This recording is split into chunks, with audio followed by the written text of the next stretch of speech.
Hello, everybody. Welcome to episode 315 of Spittin Chiclets, presented by Pink Whitney from our friends at New Amsterdam Vodka here in the Barstool Sports podcast family.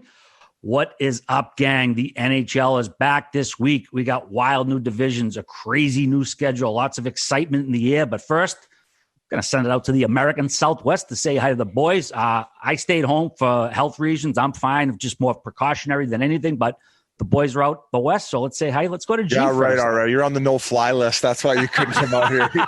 He actually went to the airport and they busted him with just a bunch of H. I had a hockey mask. I'm like, I got a mask on. Hey, I respect it, RA. You're not going to be a super spreader. You know, there's no little risk. You stayed back. It would have been nice to have you here, but we got you on the big screen, so this is interesting. We've never done this. Oh, God, I hope it's not in 4K for you guys' sake. Boys, I am fired up, though. This is going to be a fun season. There's a lot of storylines. There's so much action because things had to happen so far before we got kicked off. So, first of all, thank you guys for coming out. And, RA, thank you for battling through this and coming to us live via whatever the fuck you're coming to us through. Yeah, it's like a via satellite. I feel like I'm on an old-fashioned news feed here or something. But, yeah, like I said, I'm fine. My health's fine. I actually tested negative but, you know, it's all over the place. And I didn't want to potentially risk you guys if I did have something. You're negative one day, you could be positive the next. So okay. It was like I said, it was out of precaution. But what's up? How's everything going out there? You guys are going to be hitting That's how I approached my career. Negative. You're negative last game, but you never know. All right. Game. It was good. Last night we ended up getting Shane Doan live. Big news today. Nice. I know we're going to get into that, but we got a big episode for the opening of the season here. We got Jack Eichel and, of course, a mentor of mine and longtime Arizona Coyotes, Shane Doan, coming on for about an hour. So what do we got? About an hour and a half in interviews today? That's correct. Let's roll, baby. Yeah, absolutely.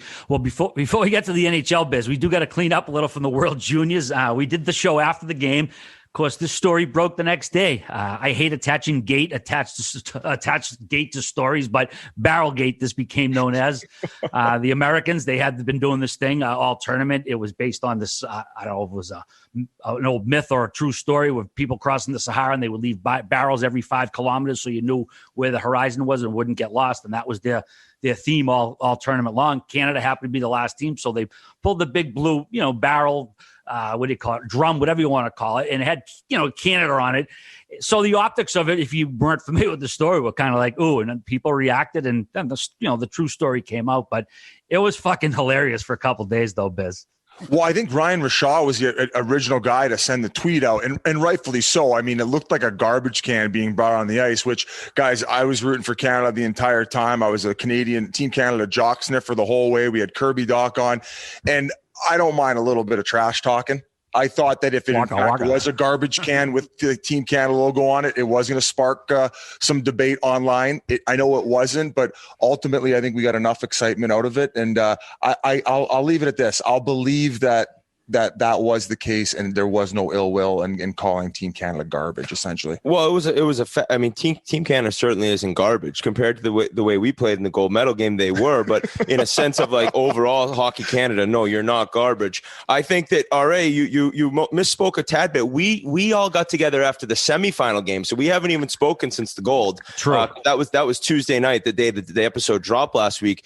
What an effort by US. So proud to be a former alumni of USA Hockey. I mean, they've come so far. I said to, I think I went on the Rink Shrinks, Brian Yandle and Mike Motto, check that out. And we were just saying, like, I'm really happy that I wasn't playing hockey around this time, because with all the talent in different states that weren't playing and didn't have talented players when I was coming up, I would have never made the national teams. So it's become, a powerhouse. And certainly, like, the players they produce, Zegers in that tournament, the goaltending from Spencer Knight, it was an awesome effort. And losing the first game in that tournament, granted, it's round robin, they got spanked by Russia. And to come back and not lose again and just go on the run they did, congratulations. Now, the bucket thing, the barrel thing, I think it might have been a poem or whatever it was. All right, it's a pretty cool story. Now, even if it was a trash bucket, that would have been not the classiest move by any stretch of the imagination. But if you don't want stuff like that to happen, don't lose the game. You listen, you can say gracious winners, all that. It was a barrel from a run that they've had with a story they were following, Next barrel. They put the flag on the barrel. Next team up. Canada was the last one. Let's bring the picture in. If it was a big old gross BFI trash barrel and they put the Canadian flag on it, well, tough shit. You lost. I just couldn't believe how many people were so upset by that. Geez, well, you lost, man. You can't be upset about anything. You lost. Be mad at your team. Be mad at your country. I'm actually happy it took the focus away from the trolls going after the players and more upset at the actions. Because you know how that goes when Team Canada loses. Like Rick from Red Deer's on there just going after guys, getting fucking blocked and on Twitter rants about how the defense needed to be better. Now, going back to the semifinals, I thought the U.S. was in trouble because I actually thought that Finland had outplayed them. And I don't know if it was just an off night, but they survived it. And going into that game for the USA, you said they got to get one early. They got to get one 5-5, and Canada's going to be shook. They had two lines going, and they just rolled them. That was the one, I guess, issue I had with, and I don't want to say coaching was a problem, but I feel like they were snapping the ice time around a little too much to Team Canada, where they needed to find, I'm not saying they needed to go to the Cousins line, although they had been driving the bus most of the tournament. If they didn't maybe necessarily have their legs enough, go to a different line, but you got to strike when the iron's hot on which line was going. I just don't think that really Canada didn't even have a line, and that's why he just kept shuffling four lines going out there. Yep. Is that a fair statement? I mean, other than the power play, I think there's so much talent too. So it's like you got this third line on Canada, fourth line on Canada. All these guys are elite scorers for the most part. So it's like we can get somebody going. It's really harder to shorten the bench when you're so deep like Canada is. There was the thing that was shocking to me, and I've always mentioned Twitter isn't really real life. It's not, but you saw all the comments. Going in, it was like, no chance Canada's losing. There's zero chance the Canadians are going to lose. And my thing was, it's one game. RA said it too. One game, anything can happen. And USA had all these sick players. It wasn't like it was one game against a team that doesn't even have a first-round pick. The amount of Canadians on Twitter, there is zero chance we're losing this game tonight. Okay, there's a nasty goalie and some fucking sick center that's going to dominate in the NHL, Trevor Zegras, and you're telling me that the U.S. couldn't win this game? So it kind of went down as I hoped it would, and congratulations. I got a lot of heat for my 1-0 USA pick. Yeah, you did. You did, and you were the closest. And one guy's like, yeah, I'm sure they're going to shut out a team of 19 first-round picks. Oh, okay. That's why they play the games. I can agree with you guys in the assessment that Canada lost because they were just too talented. There's too many talented players in Canada. Therefore, it kind of scrambled them a little bit, and they couldn't find. They got stuck, Biz. They got stuck not getting tested once. And then you get to the gold medal. It's like they never had any adversity. I know it's not ideal, but in a sense, it can really help when you're going through issues and you're going through times when you're not in they didn't even have the lead. They were just tied at the beginning of games. So I think that they ran into the best team besides them and the tourney who played lights out. And it was just the perfect storm for Canadians to be butthurt. Congratulations, guys. Congratulations on the gold medal. We're going to have Zegras actually on the podcast. Him and Cole Caulfield are going to come on. Yeah. Okay, nice. They agreed after the game. I don't know what they were getting into after, this but they agreed Zegras after. kid is a stallion. He looks like one of those like TikTok guys who's just handsome, tucking Genos. How's his tape job? His hair's solid. He's going out to Newport Beach. Tough life. You think he makes the team this year? Yeah, I think. He's going to – well, I mean, Anaheim hasn't done much in the offseason, and I know we're going to get into some of the ads and additions. I mean, Dylan Cousins is so NHL ready. He's going to play a big role for Buffalo. I would think that kid's at the same level. I would agree. Those two, Bo and Byram, along with those two, were the three players in the tournament. You're like, whoa. And I think all three of those guys you're going to see this year play some serious minutes. All right. Because I love a good hashtag classy on Twitter, like classy Twitter. It's hilarious when people bring that shit up on Twitter. Yeah, you're on Twitter. How classy can you be? Well, Shane Doan was actually getting a few of those today when they tweeted it out, but that's for different reasons. But he's legit. Yeah, that's not hashtag sarcasm. Yeah, so congrats again to the U.S. 2-0 gold medal winning game over Canada. The Finns won the bronze as well. And also congrats to Teresa Fista. She made history first as the first female coach at the World Junior, then the first female coach to win gold as well. She works for Nate Lehman in Providence. She has for several years. She's a brilliant hockey mind, so we want to pass on that for making some history up there as well. So congrats to Teresa Fista. Congrats, Teresa. Love it. Good stuff. Love to see it. All right, moving along. The one of the big restricted free agent names that was still out there has been signed. Mathew Barzal signed with the Islanders, 3 years, $21 million, $7 million cap hit. He'll be getting $4 million this year, $7 million next year, $10 million the year after. His next deal, whoever it comes from, will have a qualifying offer of at least $8.4 million.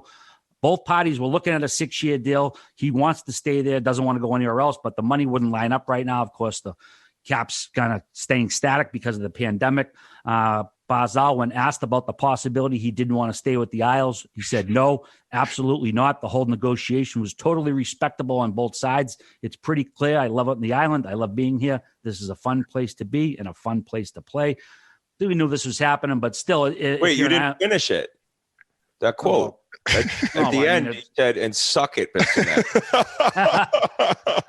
Oh, my. You know what? I feel like the freshman in Dazed and Confused right now and lose Ben Affleck, and he's got the fucking paddle. He's chasing him down at the baseball game to whoop him. Yeah, and we know I'm throwing out my hot takes on the mound, and he's fucking waiting me with the paddle.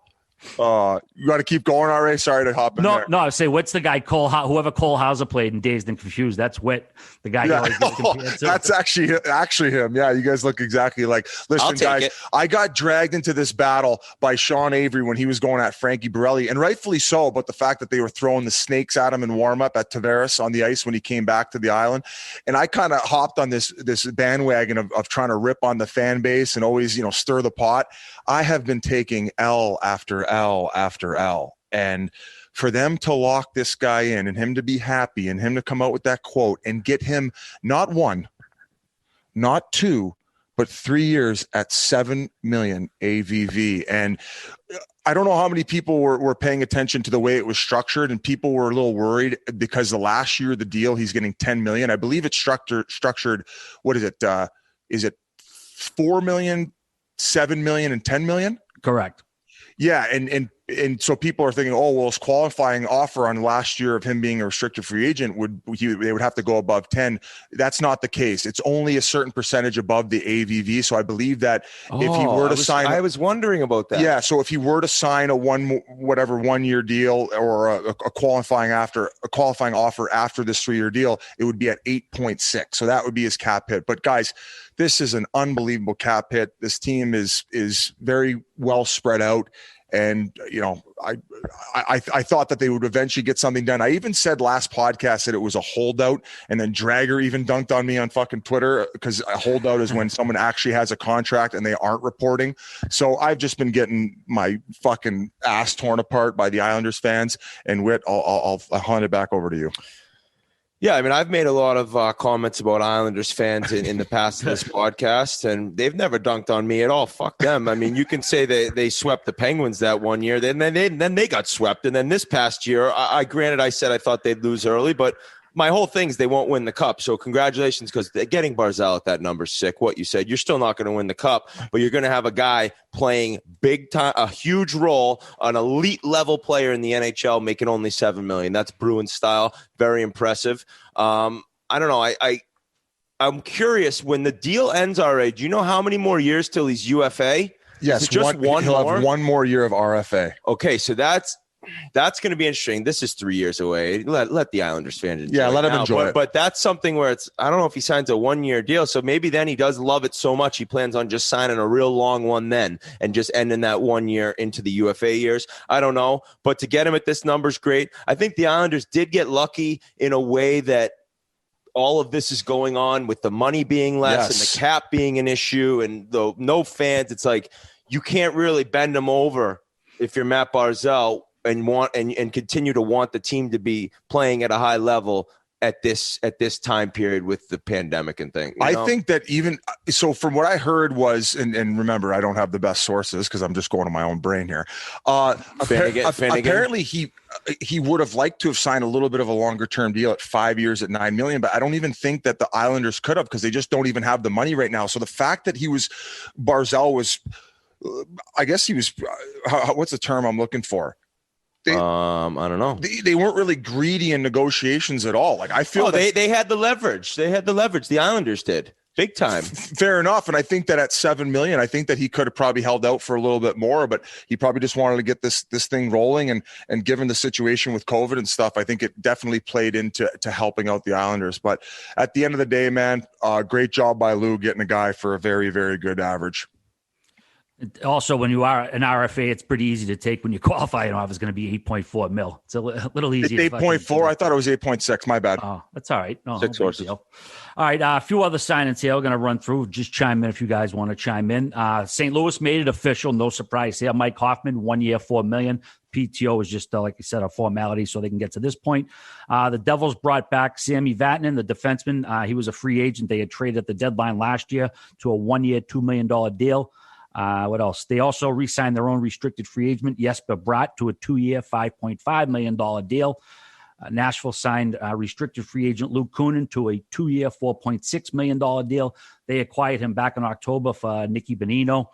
Let's see. Columbus signed forward Oliver Bjorkstrand to a 5 year extension worth $27 million. This one was a bit of a head scratcher. Haven't him and Torts had issues? I mean, that's not saying much considering. I think there was times that he was definitely playing at a level that Torts didn't think was enough. And I don't necessarily think he's always played that style where it's like in your face, blocking shots, so difficult to play against.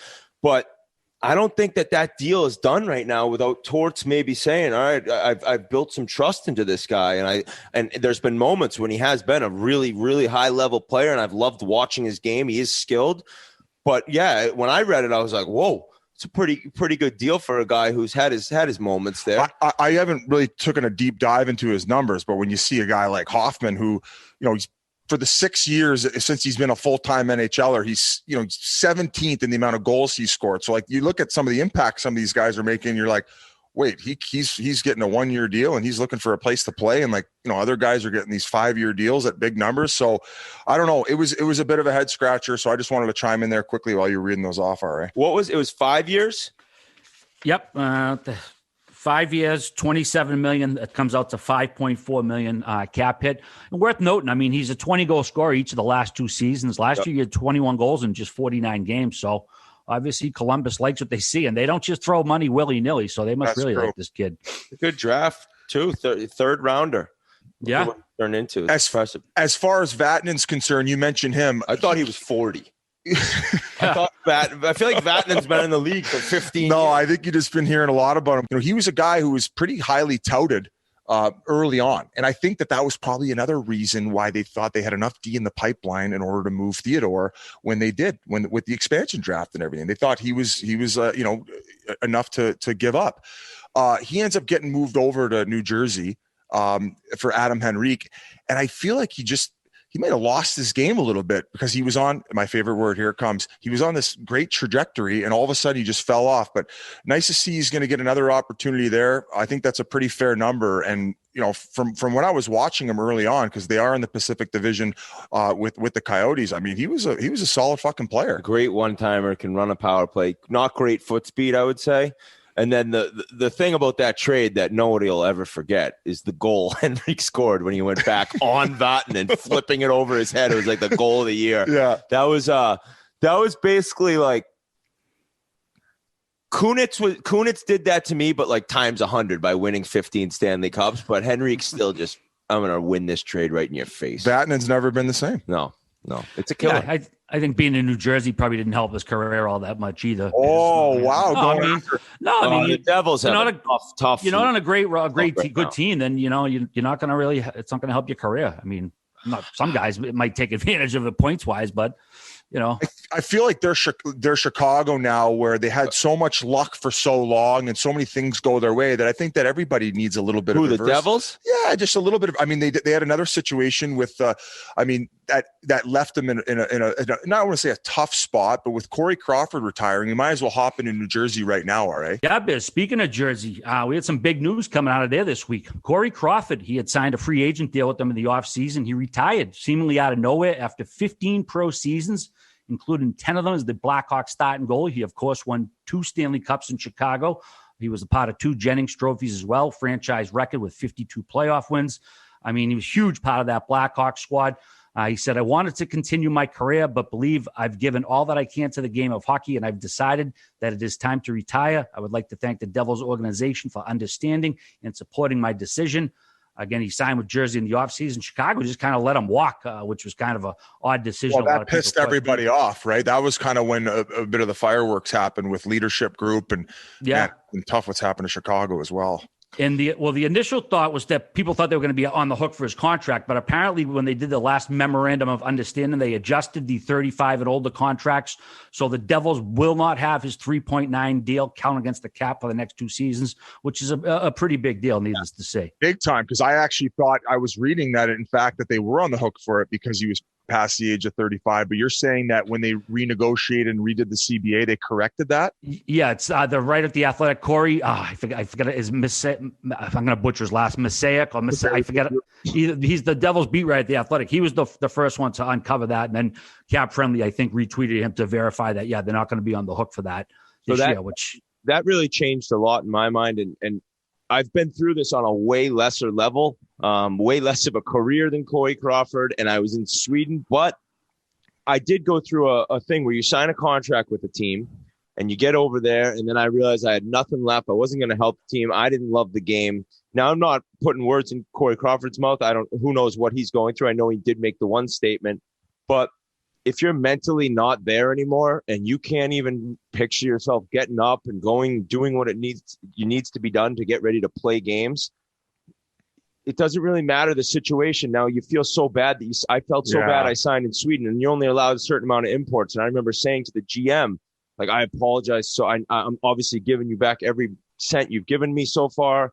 I know I'm putting you in an awful position, but I don't have it anymore. And the guy was so good in Sweden. I apologize for not remembering his name, but he said, I completely understand. He probably saw how bad I was too. So he's like, yeah, go ahead, dude. He gets out of the office. But Corey, we got rid of him. Woo! Forsberg's popping champagne on fucking Zoom. He's not taking down Moto anymore.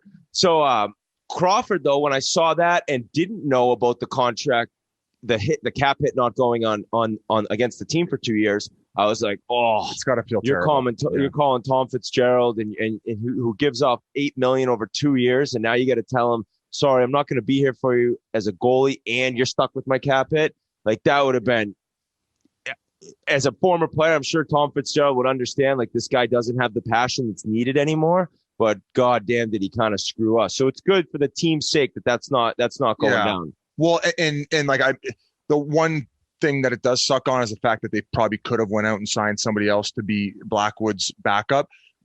From my understanding, it was probably going to be a situation where Blackwood was more of the starter, but he was going to be there to groom him and probably lug, given the season, maybe like a 60-40 split, maybe even a 50-50. So now with New Jersey being the fact that they need good goaltending because they're not quite there as a team yet, that's gonna put them in a way more difficult spot as a whole, as a season. I don't know who they're going to go out and get in order to fill that void, but as you said, Whit, when you're just mentally checked out, there's really nothing. You're not doing yourself or the team any good. It's and what a career. And looking back, I mean, 2002, the Blackhawks got Duncan Keith like 54th or right around 52nd.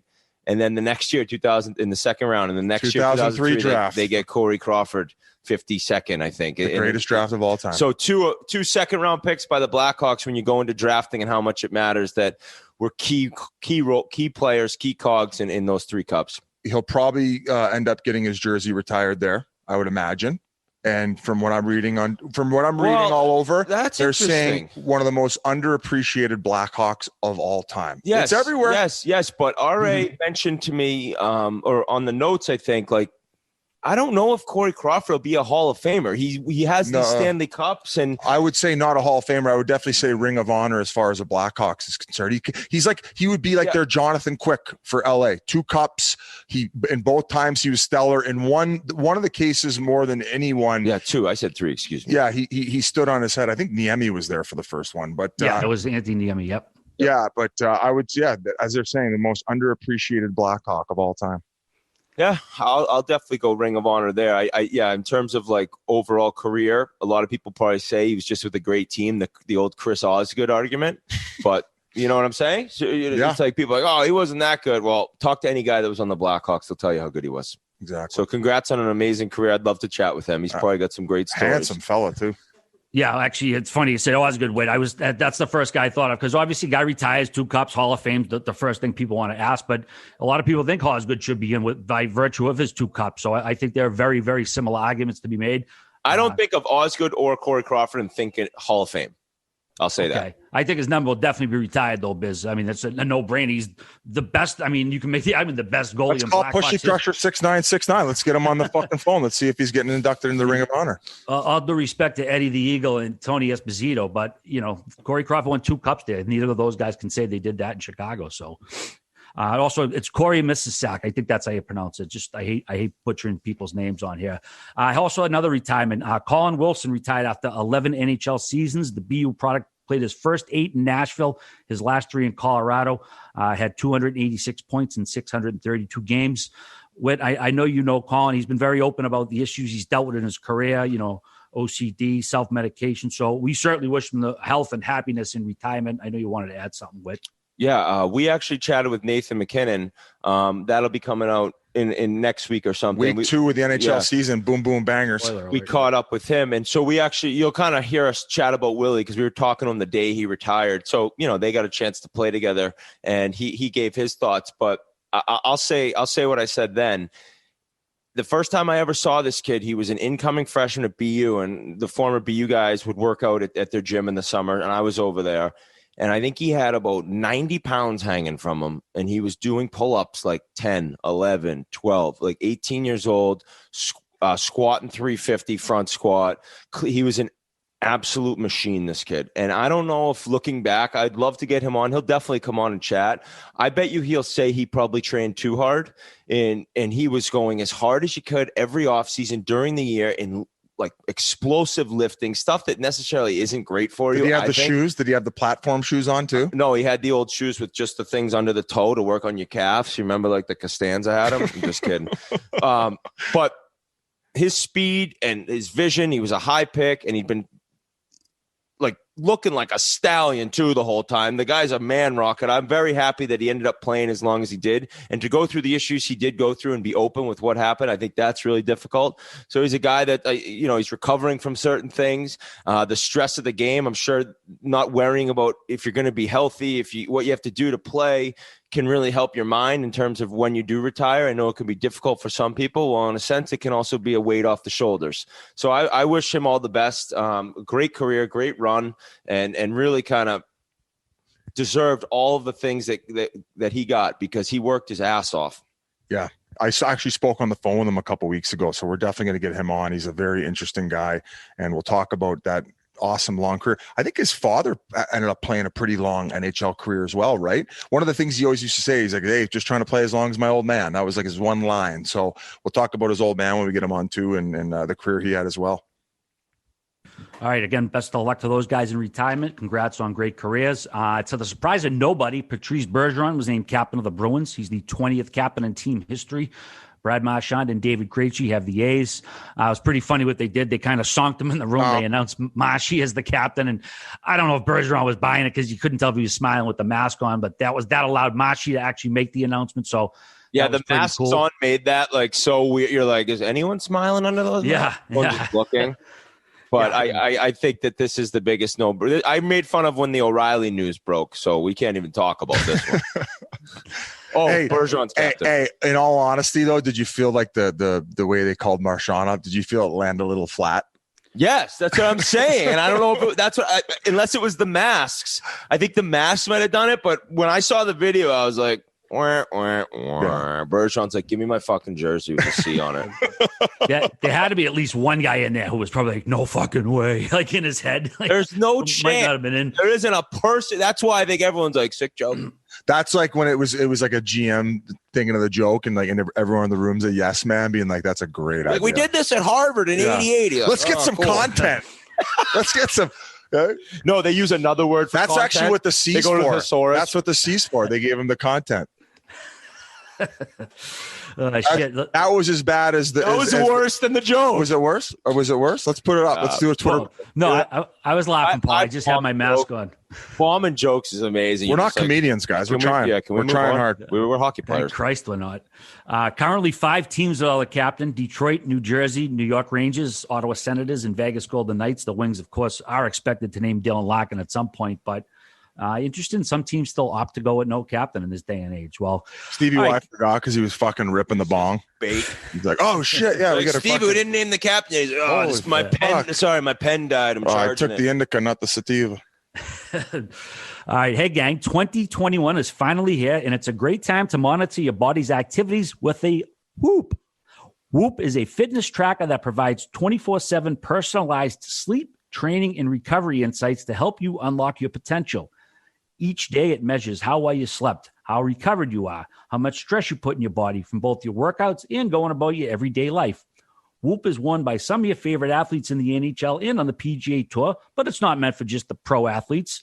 Whoop can help anyone like myself improve their performance by providing personalized, actionable data to help you make smarter decisions. Whether you're looking to sleep a little bit better, training for an event, or you're just looking to build healthier habits in the new year, Whoop can help you reach your goals of a healthier life. Whoop is designed to be worn 24/7, and with 5-day battery life and an on-the-go charging system, you won't miss a beat. The strap itself is also waterproof. Skip the alerts, buzzing, and notifications on your wrist when all you're trying to do is get your workout in. Once you're on Whoop, you can create a team with your buddies and make sure to chirp whoever's sitting around and falling behind. That'll probably be me, Biz. Whoop has helped me get smarter about the way I train and sleep and has made me so much more aware of my body's sleep and recovery. This thing is great for letting you know how beat up you really are. Whoop can help you set all new goals and achieve the New Year's resolutions that you've made for yourself. Right now, they're offering 15% off when you use the code Chiclets, CHICLETS, at checkout. So go to Whoop, WHOOP.com and enter Chiclets at checkout to save 15%. That thing's great for sleeping, man. I mean, it's always telling me how much more sleep I need, but at least I know how exhausted I am moving along.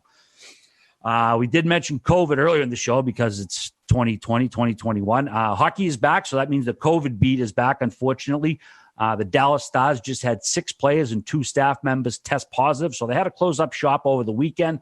The expectation is that the team will not open this season earlier than Tuesday the 19th. The Pens also had to cancel practice and scrimmage on Saturday. Pierre LeBrun suspects that this will happen a bunch. He tweeted, "My guess is the schedule is going to change many times for several teams throughout the season, in all likelihood because of positive tests. Get used to this."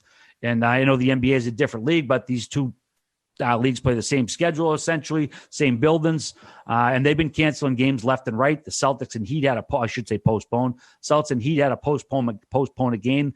LA Kings also had 5 players unfit to participate. So, boys, I mean, we're having positive thoughts here, but when you see what's going on in the NBA, we've seen it in baseball and football, it feels like, COVID might wreak a little havoc on the NHL schedule. Yeah, that goes without saying. I'm so sick of they shouldn't be doing this. Look at this. Games are going to get postponed. You've seen it all year in the NFL. You've seen it around the world in sports, Premier League, shout out soccer. They're postponing games. We're going to deal with it. The season will get played, and there'll be times where teams got to take 10 days off and everything gets refigured. There's no fans. It's going to happen. But for all these people, oh, my God, the NHL's failing. What are they doing? Well, they're coming off the most successful COVID participation of all time in the 2 bubbles. Of all time. COVID's been around a year, not even. But you know what I'm saying? Like, enough with the complaining. Oh, my God, look at this. Hockey's going to be a mess. Every sport's a mess. And when the games end up getting postponed, they'll get played later on, and we'll figure it out. But the whole sense of, like, frustration and annoyance that the season's even going on is so ridiculous to me. Like, do you want hockey or not? Because with what's going on right now, you're going to have to deal with the COVID storylines of teams getting it, and especially with the travel up. I don't know, but you know what I'm saying? No, I was just taking it all in. I thought that was very well said. Other than that one blip. I see so many like articles like, oh my, look at this. NHL's already a mess. I think that kind of shows why the bubble was the way they had to go, and maybe we'll see that. I couldn't see them adjusting halfway through the year, but could you see it where it gets the playoffs, them redoing another bubble type situation, or they're going to refuse? I think the longer this goes, the better off everything's going to be as the vaccine's getting rolled out, hopefully. Yeah. So as the season, hopefully we get into May and it's getting better around the country numbers wise. I have no idea how that's going to play out, but I don't see a bubble again because the players hated it so much. Right. And RA, you did mention that Dallas was one of those teams, and I believe that they were supposed to start the season against Florida. Mm-hmm. And it kind of segues into something else that we had to talk about as far as something that Elliot Friedman tweeted out. Now, something to look out for. I don't know what's going on. I'm sure there'll be more that comes out with it. I'll let you read the tweet there, RA. Yeah, Biz. Elliot actually retweeted George Richards, who covers the Panthers down in Florida. He tweeted on Sunday, The Panthers split up team practice in what looks like game players and those on the fringe of making the roster. Defenseman Keith Yandle is with that second group. Joe Quenneville says the group can change throughout the week. He wants to see the team's younger defensemen. And then he writes, still, ... And this guy's not a clickbait type guy. He's a pretty good journalist. And Elliot Friedman retweeted George and said, this is something to watch over the next few days. Florida's first 2 games versus Dallas were postponed. Yandle's 866 games consecutively played streak is longest active and 4th all time. And then Elliot asks, will there be a spot for him on Florida? So I don't, Whit, did you want to chime in? I haven't talked to Keith. I'm not going to bother him right now getting ready for the season. But when I saw this, it's shocking to me that he's not there right now. And I don't know what's going on, but I can imagine that a new GM comes in and looks to change culture or looks to get rid of guys that he doesn't consider he doesn't consider the team will win a Stanley Cup with. Maybe guys getting older. Things are going on when you become a new GM and there's changes you want to make. So maybe this guy's come in and he's not a fan of Keith. I have no idea as of right now, but there is no way. I refuse to believe there is any chance that Keith Yandle's Ironman streak will be ended when their season gets going. Right now, not practicing with the main squad and Quenneville talking about look at the younger D. I don't know. I don't know who's making these decisions, but if you look at Keith Yandle's past 10 years, his whole career on the power play and offensively, he is one of the best in the league. This is not a guy who signed a long deal, getting older and his game's really slipped. Like looking at like a guy kind of like Andrew Ladd, right? He's older, probably lost a step, and you've seen him spend time in the minors. And, it's a contract when a guy does get older. We often talk about they're probably not going to be able to play to the level that you're paying him when you do sign it. That's not Keith right now. Specifically, the fact that you signed him to produce offense. And I know that sometimes at producing that rate of offense, sometimes maybe your own end might get sacrificed a little bit, but as far as his numbers are concerned, they have not declined one bit. No, not at all. And so knowing how much guys love Keith, I mean, probably many people who've played with him would say he's their favorite teammate they've ever had. And I don't know. And I'm sure this whole story will come out, but I right now refuse to believe 866 that games. Keith Yandle's Ironman streak will be stopped by a healthy fucking scratch to start this year. I'll flip a fucking table. I'll tell you that. I'll lose my shit. I'll take a sky dump on Zito's car. We'll find out if it's Zito, Quenneville, whatever's going on. I just actually refuse to believe it's going to happen though.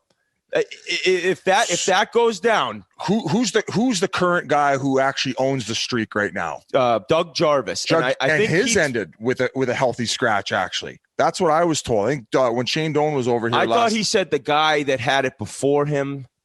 Oh, okay. It was one of the top. Oh, guys. You're saying I'm wrong with one of my stats? That's shocking. Calling out your source, Shane Doan. Barzal on waivers. I mean. Definitely something that makes no sense to me when I saw those tweets. Well, and RA, another thing too is outside of Ekblad, I don't know if I could name you another D-man on Florida. They got Uyghur. They got rid of Matheson to the Penguins, and what? Keith's the issue. What am I missing something? Yeah, so we'll keep an eye on this, folks. I just didn't understand why the drama this early in camp, and even if it is a case, and like guys, this guy's our buddy, so it sounds like we're just defending a friend.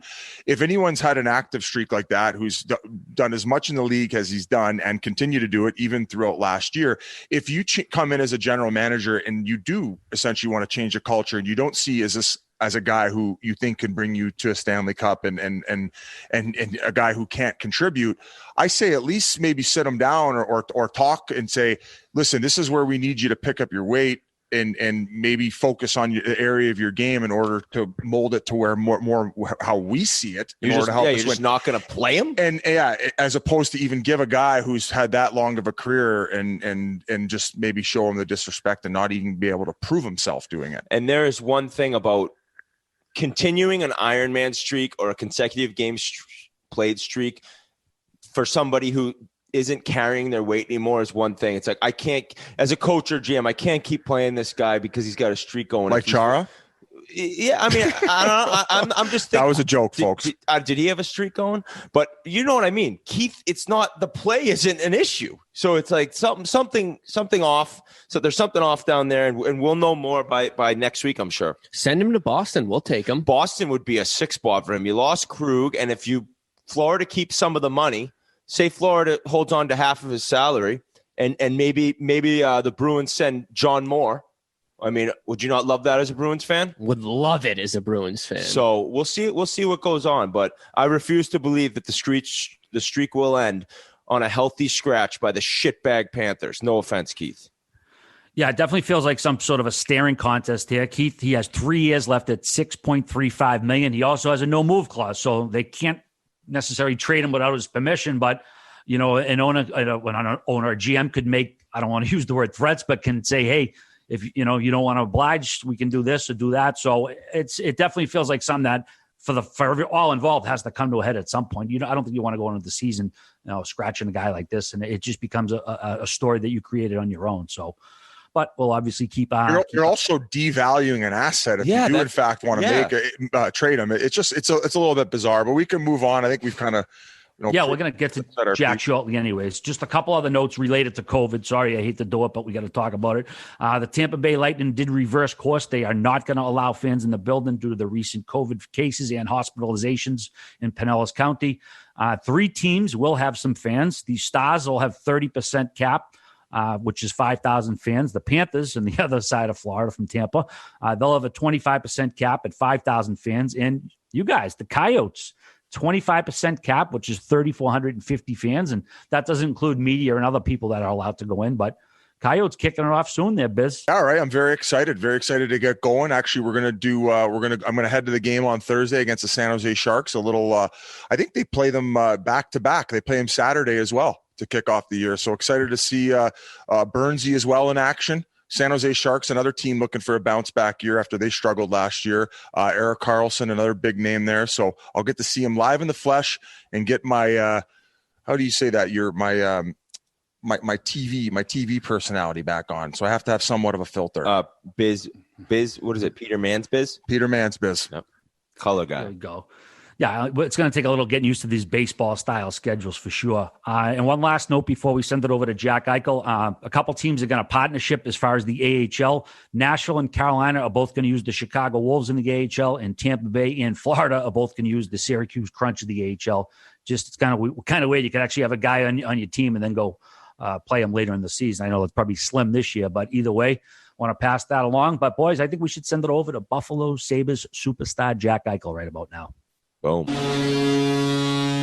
Well, we're happy to welcome our next guest back, a guy making his 4th appearance on the show, I believe. That might be a record or tied for one. He's heading into his 6th NHL season already and his 3rd as captain of the Buffalo Sabres. Last season, he further solidified himself as an MVP caliber, #1 center in the league while posting career highs in goals and points per game. Welcome back to the Spittin Chiclets podcast, Jack Eichel. Welcome back, What's Bell. going on, fellas? Yeah, it's nice to be back. It's nice to catch up with you boys. Well, thanks for making time for us during camp. We appreciate it. How's it going? It's been good. I mean, I guess with everything going on in the world and COVID and everything else, it's actually been a pretty smooth camp. The organization's done a good job of keeping things pretty easy for us and letting us just focus on the hockey more or less. I think that it's crazy to think how long ago it was since you played a hockey game. So it must be so exciting. I know you were battling a little bit of an injury. You must miss the first couple of days. Everything's good there? Yeah. I had something that I did training probably like 3 weeks ago. I was on the ice and I did something to myself. So, I took the first, 4 or 5 days off of camp and I was skating just now with the group. And, no, it's nice to be back with them. I mean, it's tough. Like you said, you haven't played a game in 10 months and my timing's just terrible right now. It's kind of what I said the other day to the media is like, I think people kind of have to understand like hockey hasn't, we haven't played in a while and for some of us 10 months and for some of us that were in the bubble, but just the break itself has been so long and without preseason and with a shorter camp, I can't imagine the start of the regular season being as crisp as it usually is, but no chance. That's just how it's going to be. I'm going on the over all the first few games, but it's sloppy hockey I'm looking at. Did they make you guys do the same fitness testing as they normally do? No, they didn't actually. We barely Thank do God. anything.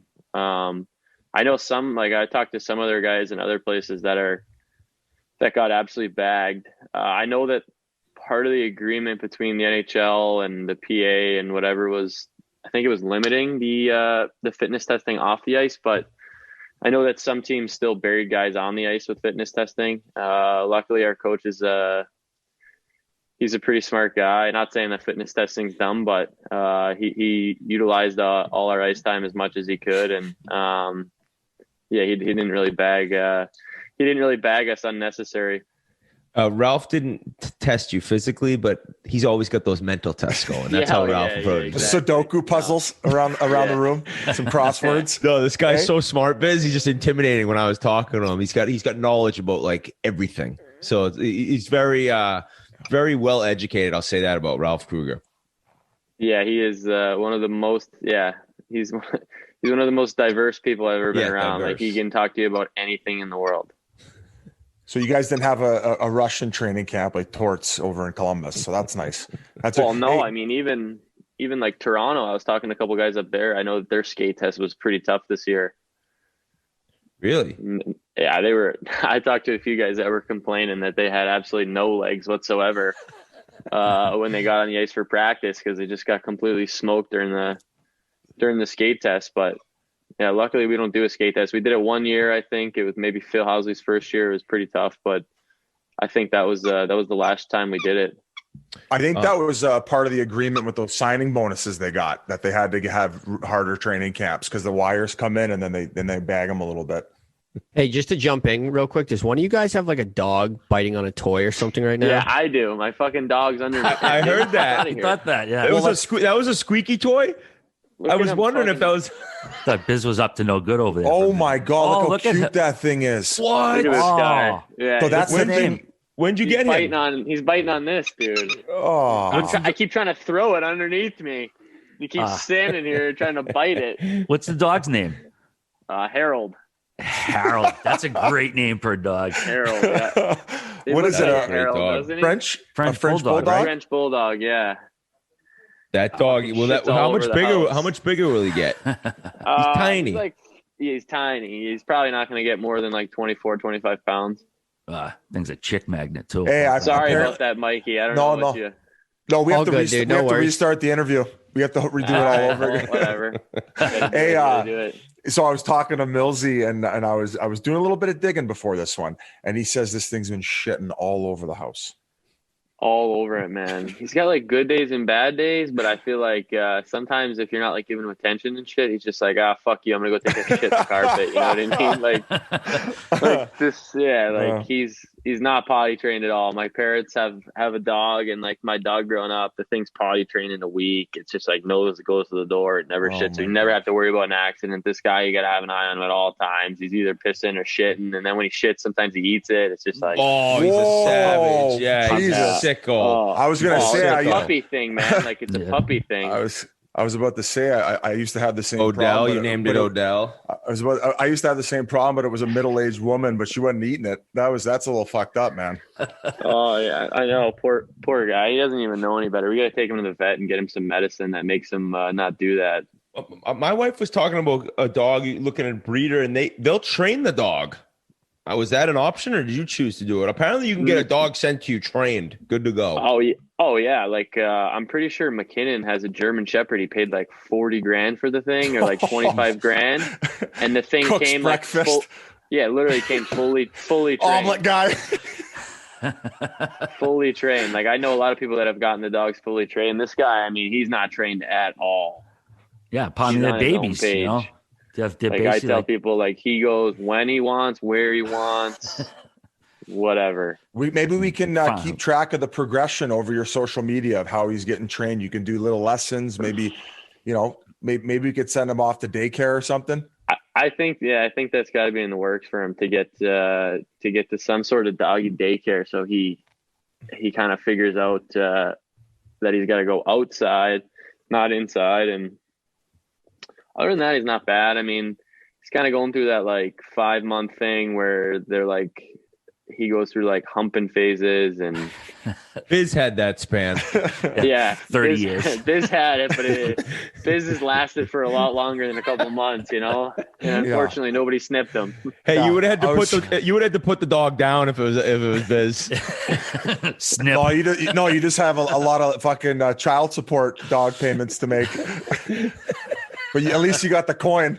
Yeah. Pay off all these little baby mama dogs. So as the season gets going for you guys, it's so different. You mentioned COVID, no fans. We've talked about it, but I mean, that city's a football town, and the Bills look special. I did hear there's a chance that some fans could be allowed into that playoff game. Or is there a chance you're going, or what's the deal? I would have loved to have gone. It's tomorrow at 1:00. We have so we're doing a 7:00 scrimmage tomorrow night, like inter squad scrimmage. I mean, we're just trying to replicate like a game day. So we're going to do morning skate, whole thing, game day tomorrow night, but the Bills play at 1. So obviously you don't want to do the scrimmage at the same time that they're playing. We did a scrimmage earlier in the week that was at 1, but it would have been nice if the Bills had the night game. Then we could have probably played at 1 and then been able to watch the game. But I mean, I'm going to still watch it, just sit at home and watch it. But I think there are fans going. I think that every fan has to like prove a negative COVID test. And I think that there's some things they got to do, but yeah, there are fans going. And yeah, I mean, the town's going nuts about the Bills for sure. They look like a wagon. Oh, do you know Josh Allen at all? Have you become buddies with him? Yeah, he's probably the only guy in the team that I would probably say I know personally, like in exchange messages with. And so I met him a few years ago, and then yeah, just kind of like if I'm like I've been over to their facility a few times and hung out with him there, and whenever he's at the game, he comes down. And so I mean, we've been able to connect a little bit. But yeah, he's a good dude, and he's obviously a really, really good competitor and a sick football player. He's a house too. Yeah, he's huge, man. Like when you get around him, he makes me feel small. Really? Yeah, taller? small, Taller? Yeah. I mean, obviously he's way wider, but is he like towering over you? He's got to be like 6'4", 6'5", like 240 probably. He's running got around. massive hands, man. He can move pretty well too. Yeah, Jack, I know you're a Pats fan, but if the Bills keep marching on, are we going to eventually see a video of you smashing through a flame-covered table drenched in mustard and ketchup? I mean, you're going to catch the fever no matter what, right?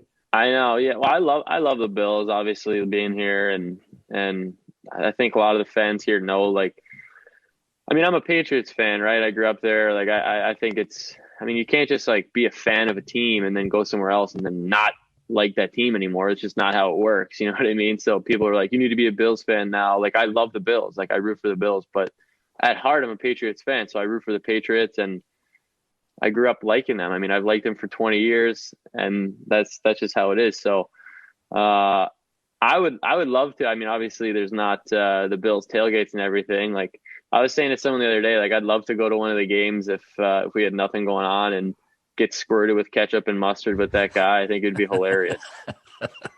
That'd be unreal. Get Halsey to do it. Get the fucking morale going for your guys' season. The fans would go nuts. I feel like he's like the Bills for a while, actually. Yeah, I was talking to him the other day. He said obviously there's no football team in Toronto, so he's trying to get on someone's bandwagon. So he figured he'd jump on the Bills. But I think he said he's been on the Bills bandwagon for a little bit before he got traded. Even there's a few NHLers who are pretty vocal about it. Logan Couture is always tweeting about him. There's a lot of hardcore Bills fans out there. Yeah, I mean, there's a lot of Bills fans in Ontario, right? Because obviously they don't have a team, so a lot of those fans come down during the game. It'd be pretty cool if it ended up being Seahawks and Bills, because it would kind of create this like Canadian rivalry. There's tons of people from Vancouver who have seasons to Seahawks games. Really? Yeah, they are hard. I would say they probably have a bigger fan base in Vancouver that represent the Seahawks than maybe Ontario and the Bills.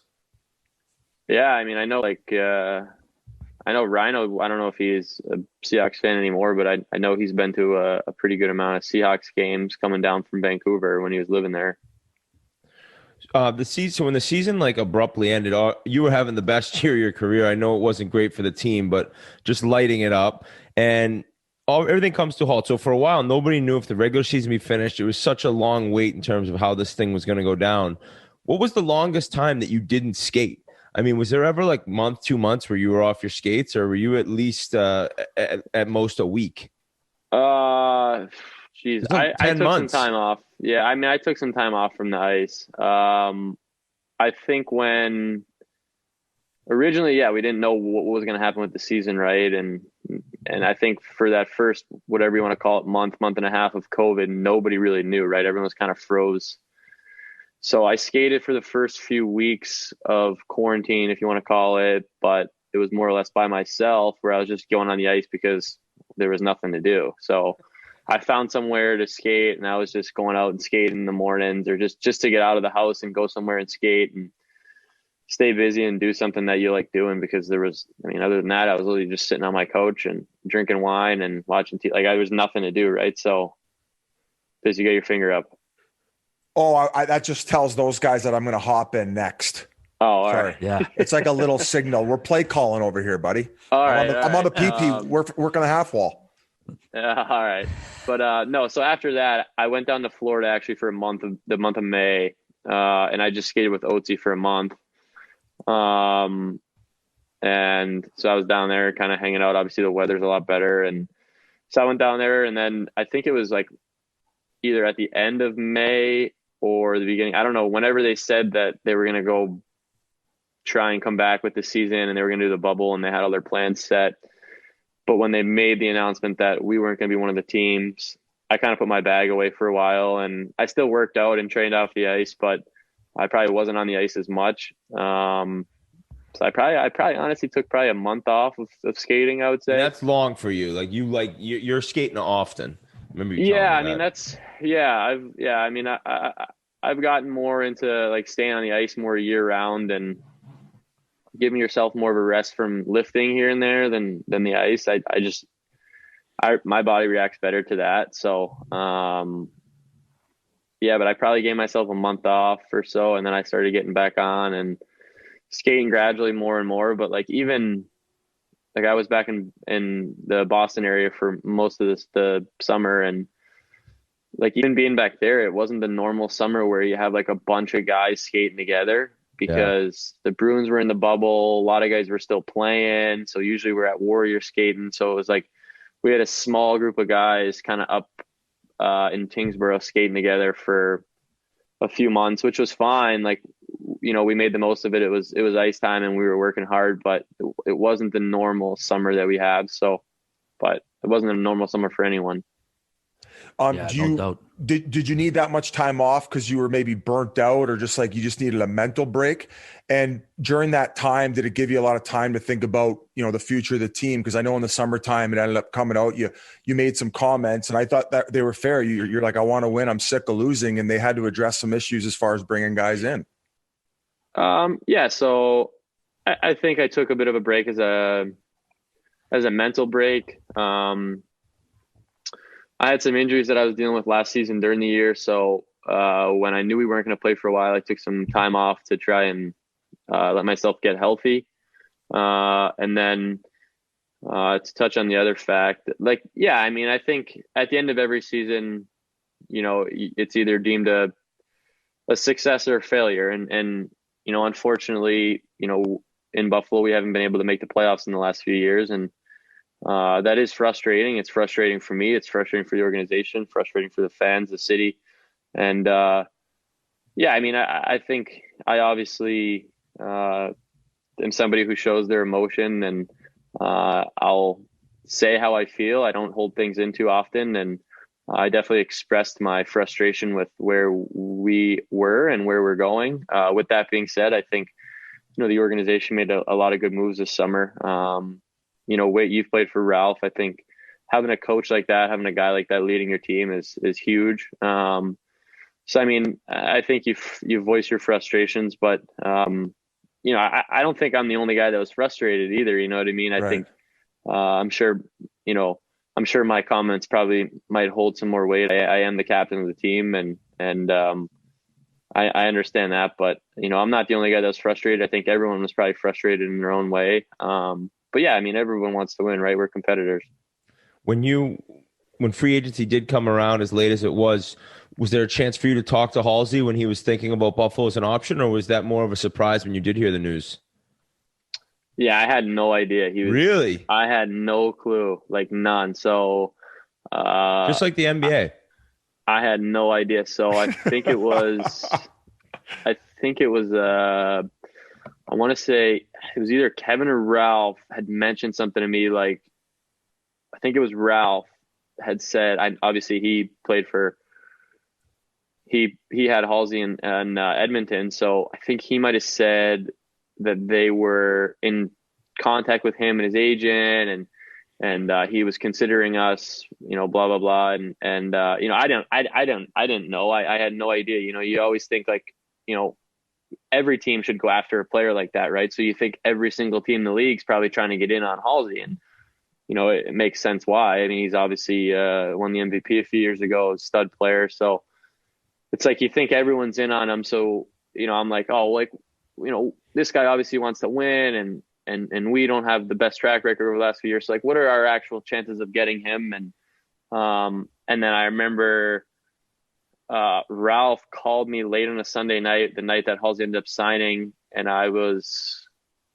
away. I think I was at a lake house or something having dinner. I don't know. I just remember missing the call, and then within the time frame of me being away from my phone and seeing it, I had already had like 10 text messages about us signing Halsey, and then I had called Ralph back, and then I ended up talking to Halsey for a little. But yeah, obviously such a special player, and he's a great guy, and we're lucky to have him. Jack, I know you missed a few days to start camp, and you haven't had a lot of time on the ice with him yet, but what's the early chemistry been with Taylor Hall so far? It's good. I mean, it's tough to build chemistry this quick in practice, and there's a lot of guys on the ice right now, so you're not getting as many reps as you probably would during the season, but we have the scrimmage tomorrow night, which I think will be important for us to try and build more chemistry. And with a guy like Halsey, I mean, he's so dynamic and so fast, like you kind of have to get used to that speed. I think he's somebody who you can just put a puck to an area and he's going to beat a guy and make a dynamic play, and he's somebody that can create so much on his own. So I think it'll be great for the two of us. I think we'll be able to work well off each other. But yeah, I mean, I think it's just more or less just trying to continue to get used to the tendencies and where he likes to go, how he likes to play, and vice versa.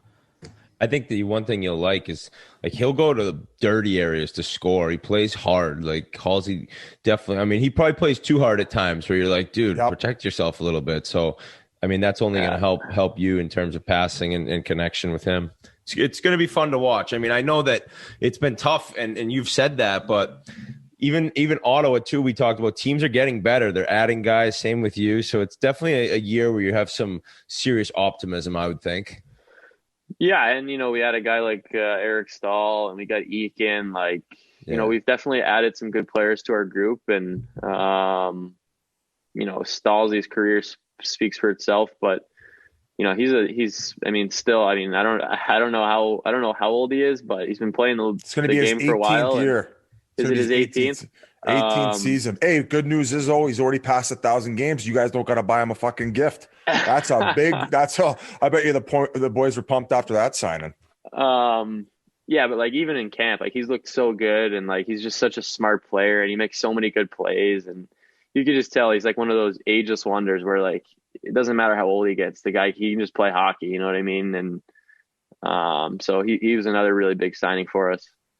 Yeah, he's an established veteran, won a cup. He's been a captain as well. For a team largely in its 20s, what does a presence like him mean to the room? Just, instant respect, obviously. But yeah, it's huge. I mean, I think, we've had a young team for a lot of years. And, when I first came to Buffalo, our team was older, and it's gotten younger over the last few years. And, I've said this a few times. I think it's important to have that mix between older guys and younger guys, and experienced guys like Halsey and Stahl that, guys in the room really respect, and, they demand respect. And I think it brings a lot to the room. And for me, like you said, as a young captain, I mean, I'm trying to figure it out. So I'm watching these guys every day, trying to trying to get better at my own job. And, they're really good guys to learn from. I asked McKinnon the same question. What was the one thing that you felt that you needed to work on this offseason to bring and add to your bag? And guess what he said? Try to guess his answer. Nate's? Yeah. God, I don't know. The guy's got a lot of shit in his bag. That's what I was like, what's he going to say? Sure enough, face-offs. The chipper putter, or what do you call the spin doctor? That's what he wants to add to his fucking bag. That sandbagger. The club. Yeah. Yeah. God, I don't know. Let me see here. Well, for me, I don't know. Like, for a lot of the offseason, it was about getting healthy and getting my body in the position to play 82 games and trying to take care of myself. I feel like the biggest thing, in our league is just consistency, being able to do it every single night, or as many nights as you can. And even those nights where you don't feel good, being able to contribute. And I think that, those are the things that separates the best players, in the world, the MVP caliber players from everyone else, is like, you make a difference no matter what in the game. And, for me, it's just trying to find that consistency through the whole season. And, a lot of that has to do with, how you feel physically and trying to help yourself feel as fresh or as healthy as possible for as many games as possible. And, part of my off season was geared towards that. Part of your off season is geared towards, sharpening your skills, getting better at shooting, whatever you want to call it, pass, just all your things, whether it be power skating. So I think you just try and touch on it all. And, I think at this point it's tough to like pinpoint one thing that you want to get better at, as you just try and fine tune things that you feel like you might be able to get a little bit better at. And I think that, like for me, working with Oatsy's been huge, because he's so good at like finding the smallest little details in your game that he thinks you can improve on. And obviously the track record with him and players is huge around the league. Is there any time with him, because he is so well educated about the game, that you kind of have disagreements where you're like, I don't know about that? Like, will you go back and forth, or you pretty much what he says almost every time you completely agree with and are willing to work on? Well, I'm willing to work on anything, right? I'm willing to work on anything that he brings forward, but he always has probable cause, and he always explains why we're doing something. There's usually always video to go along with whatever he's saying or teaching, right? So, not to give too many of his tricks away, but a lot of what he does is he watches the best players in the world do things, and he watches their habits, and then he tries to teach people's habits. Like, it's hard to explain what he does, but he dumbs it down for us. He's very, very good at looking at very, very fine details in a game, and being able to look at what someone does and try to teach that. So whatever skill he's usually teaching, there's video to go along with it. Yeah. Well, he talked about it when he was talking about one of the defensemen he was working with. And I think it might have even been, was it Luke Shen? And it was like, how many times a game are you going back for puck retrievals? We'll work on it like consistently, like repetitive, to where like you become essentially a robot in every situation where you're spending the most of your time on the ice. And, as simple as it sounds, was a guy just going to work on going in and retrieving it. It's just like, it added so much to his game. Yeah. And like, so I started working with him after my rookie year. And like one of the biggest areas that he's taught me is how to be like a half wall player on your offside. So how to play the offensive zone. It would be like your left side, where I play on the power play, but how to play it 5-on-5, how to play it 5-on-3, how to play it 5-on-4, no matter what, like, and a lot of different things come off of that side. Because as a righty, you're more dynamic from your left side than your right side. There's more options. So you stick to the middle, you mean? Yes. A lot of things, whether it's pulling up, whether it's curling, whether it's your power play, it's a one-timer, there's just a lot of options over there. So, we definitely spend a lot of time working on that area of my game. Because like you said, it's like a defenseman going back for a puck. If you watch a game, you spend so much time in that area, no matter what in the offensive zone. You always float there. You float to the back door, you float to the half wall, you float to the circle, dot. Like, if you watch a game, the tendency of players, if you watch like Kane or Panarin or Kucherov or some of these guys, they always find that area over there. And there's a reason, right? That's where you're most dynamic. A lot of noise has been made about Dylan Cousins and him coming in and how good he looked in World Juniors. I think he's going to make a great impact, big time rookie. But Dahlin's only 20 years old. He's two years in, but you gotta think this year you'll see even a bigger step forward for him.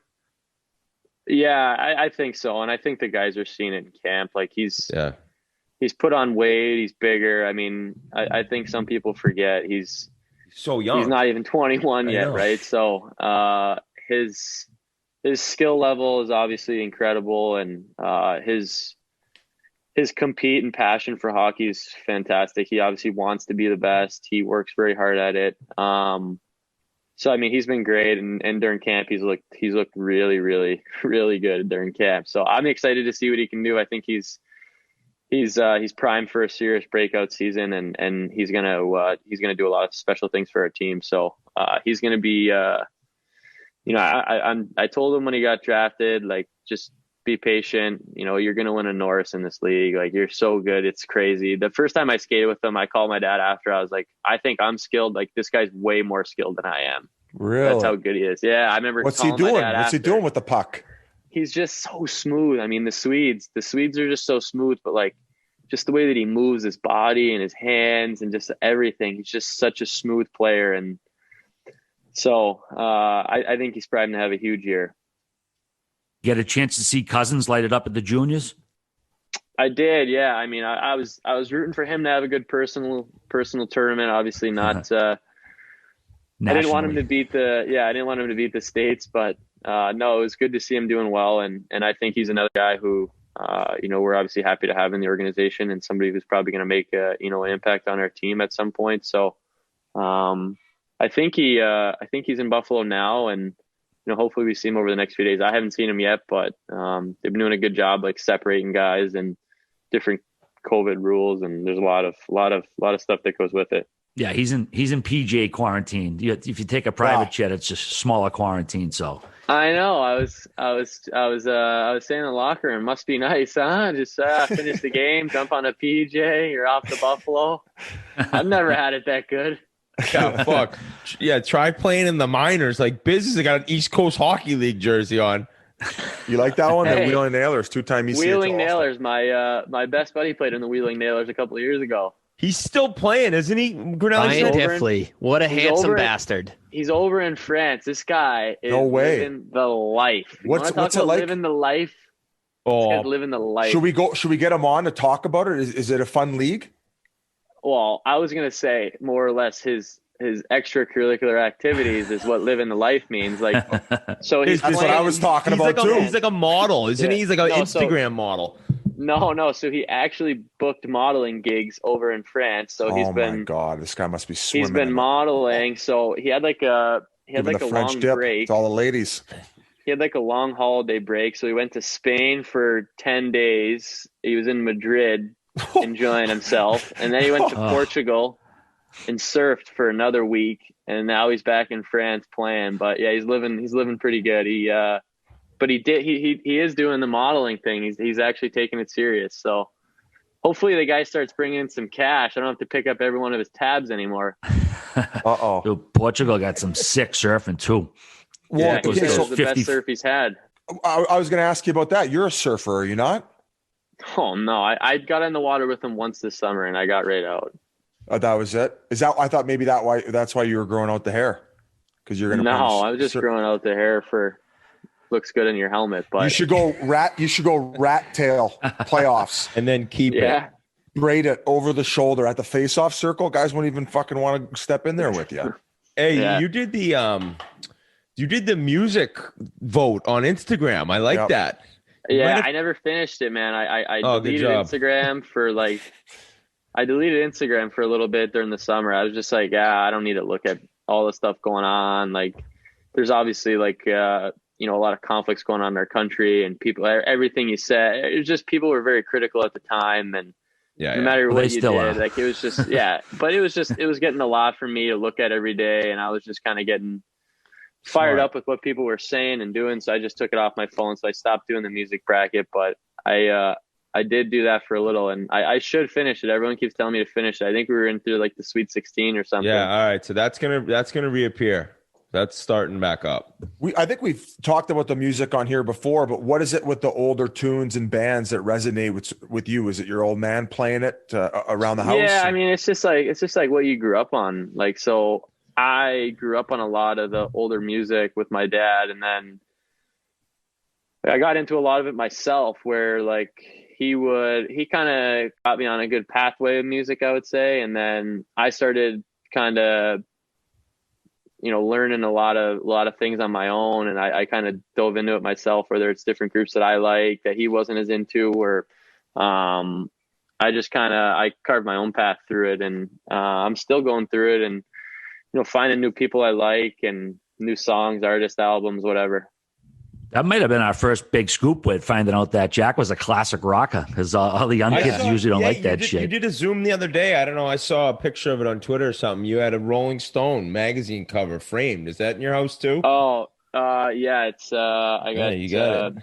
Jim Morrison's on the cover of Rolling Stone magazine. It's in my kitchen. So this dude's dialed in, Biz. So who would you be listening to as far as new artists are concerned? Do any of the new artists interest you? What genre? I mean, I listen to everything. Like, so like I really like. Did you see? You like My Morning Jacket? I do. Scotty Upshaw brought him, Obi, and a bunch of the guys brought me to Bonnaroo, and that was the first time I'd ever seen him or heard of him. And I was like, "This is like, how come I've never heard of these amazing. guys?" Oh, it was Bonnaroo unbelievable. Yeah. They just released their new album, the one with the eyeball on it. Yeah. Yeah, so I mean, I started getting like O'Reilly's obviously a big fan of them, so he had kind of turned me on to them a few years ago, but I never really dove too deep into the group, and more recently I have gotten into them. I started getting into Tame Impala. I don't know if you know who that is. Kevin Parker. He's like an Australian musician, so he plays sort of like, it's like indie rock, psychedelic rock. So I started getting into him, and he's been on the top of my list recently. So do you got the aux cord in the locker room, or do you have a big say in what's being played? Yeah, there's only, like we were talking about it today, there's only like 4 or 5 guys that really care about what we listen to. So if I get in there early enough, I usually put on what I want to listen to, and but the guys are pretty easy. No one's making like bad decisions on the music, so it's not too bad. Okay, you said early enough, and it reminded me of one of the stories that I dug up. So Matt Molson talked about when you lived with him, he liked to go to the rink early, and one day that you ended up driving there. Do you know what story I'm referring to? Yeah, we were going to a game. I think it was against Colorado. Yeah, it was against the Colorado Avalanche, and he remembers it like it was yesterday. Yeah, it was February in Buffalo, so it was pretty cold, and I think I was out to dinner the night before, and I didn't want to pump gas because how cold it was. I always do that. It's a rookie move. Fucker. Me and Mols were on our way to the game, and I had not much gas in the tank, so we had the heat blaring in the car, heated seats going, music going, whatever, and we were probably 10 minutes from the rink, 1:00 game too, and all of a sudden the car just starts slowing down on the highway, and I run out of gas on the way to a game, so I'm panicking. But like, we had left early enough where we weren't going to be late, but we weren't going to be on time. Like, we weren't going to be late, right? So 1:00 game, you want to be there, before 11. Like, we were going to be there for 11 probably. And so my car, I pull over, I'm on the off ramp, and I'm in a 3-piece suit, and there's a good amount of snow on the ground, and I'm trekking through the snow, and there's not like a close gas station off the exit. So I'm trekking through the snow off the exit. I'm running down the street in a 3-piece. I get to the gas station. I'm freezing. I'm like, I go in, there's like the gas cans, whatever. So I'm buying one, and a guy walks in with a bunch of Savers stuff on. He looks at me, notices me. He's like, "Oh, Jack Eichel," right? And I'm just like, yeah, man, can you help me? He's like, yeah, sure. Like, what do you need? And I'm like, my car broke down. I'm on the way to a game. Like, can you help me out or whatever? And So he ends up pumping the gas for me. I'm sitting in his car at this point. He drives me back to my car. He gets out. Me and Mole sit in the car while he pumps the gas into my car for me. We take off to the game. I got the guy's number. I left him some tickets. I have exchanged messages with him. It was really nice of him, but I remember just being so cold, and this guy was out there, and his hands must have been so cold trying to pump the gas, and he couldn't get it. But yeah, Mole wanted to kill me because he's like, he gets so anxious if he's going to be late or. Well, he needs to be there early, but the best part about it, he's like, I was a bit of a mental midget the rest of the night. He ended up having a tough game. You ended up scoring first shift, he said. I said, I scored in the first shift. Yeah. And he was like, God damn you. I think I scored pretty early. So he was pissed. Then I got to run out of gas before every game now. Yeah. Imagine Crosby would have tucked. He'd be pulling over on the highway in Pittsburgh. That super. Well, hey, Ike, thanks so much for hopping on with us, dude. Oh, Biz, you got another one? I just wanted to ask you, I think you're building a new place out in New Hampshire. You're going to have your own rink at it. You bought a place in New Hampshire? I did. So I bought a house on Seabrook Beach. Actually, he bought an island. Fall. He bought New Hampshire. So right over the border, like right past Plum Island. Yeah. So it is a beach I grew up going to. I had been looking in the city for a while, and I just decided I'd rather wake up to the beach every day. So I rented a house there for a little bit this summer, loved it, decided I'd go back. But yeah, so we're in the process of knocking the house down and building a new one. So we'll have to do like Spittin Chiclets cribs or whatever. You guys can come up and we'll have a couple beers on the beach and hang out, throw the all around. Let's hope you don't get let's hope you don't get bent over by the contractor like McDavid. At least make sure you get higher ceilings in the shooting gym.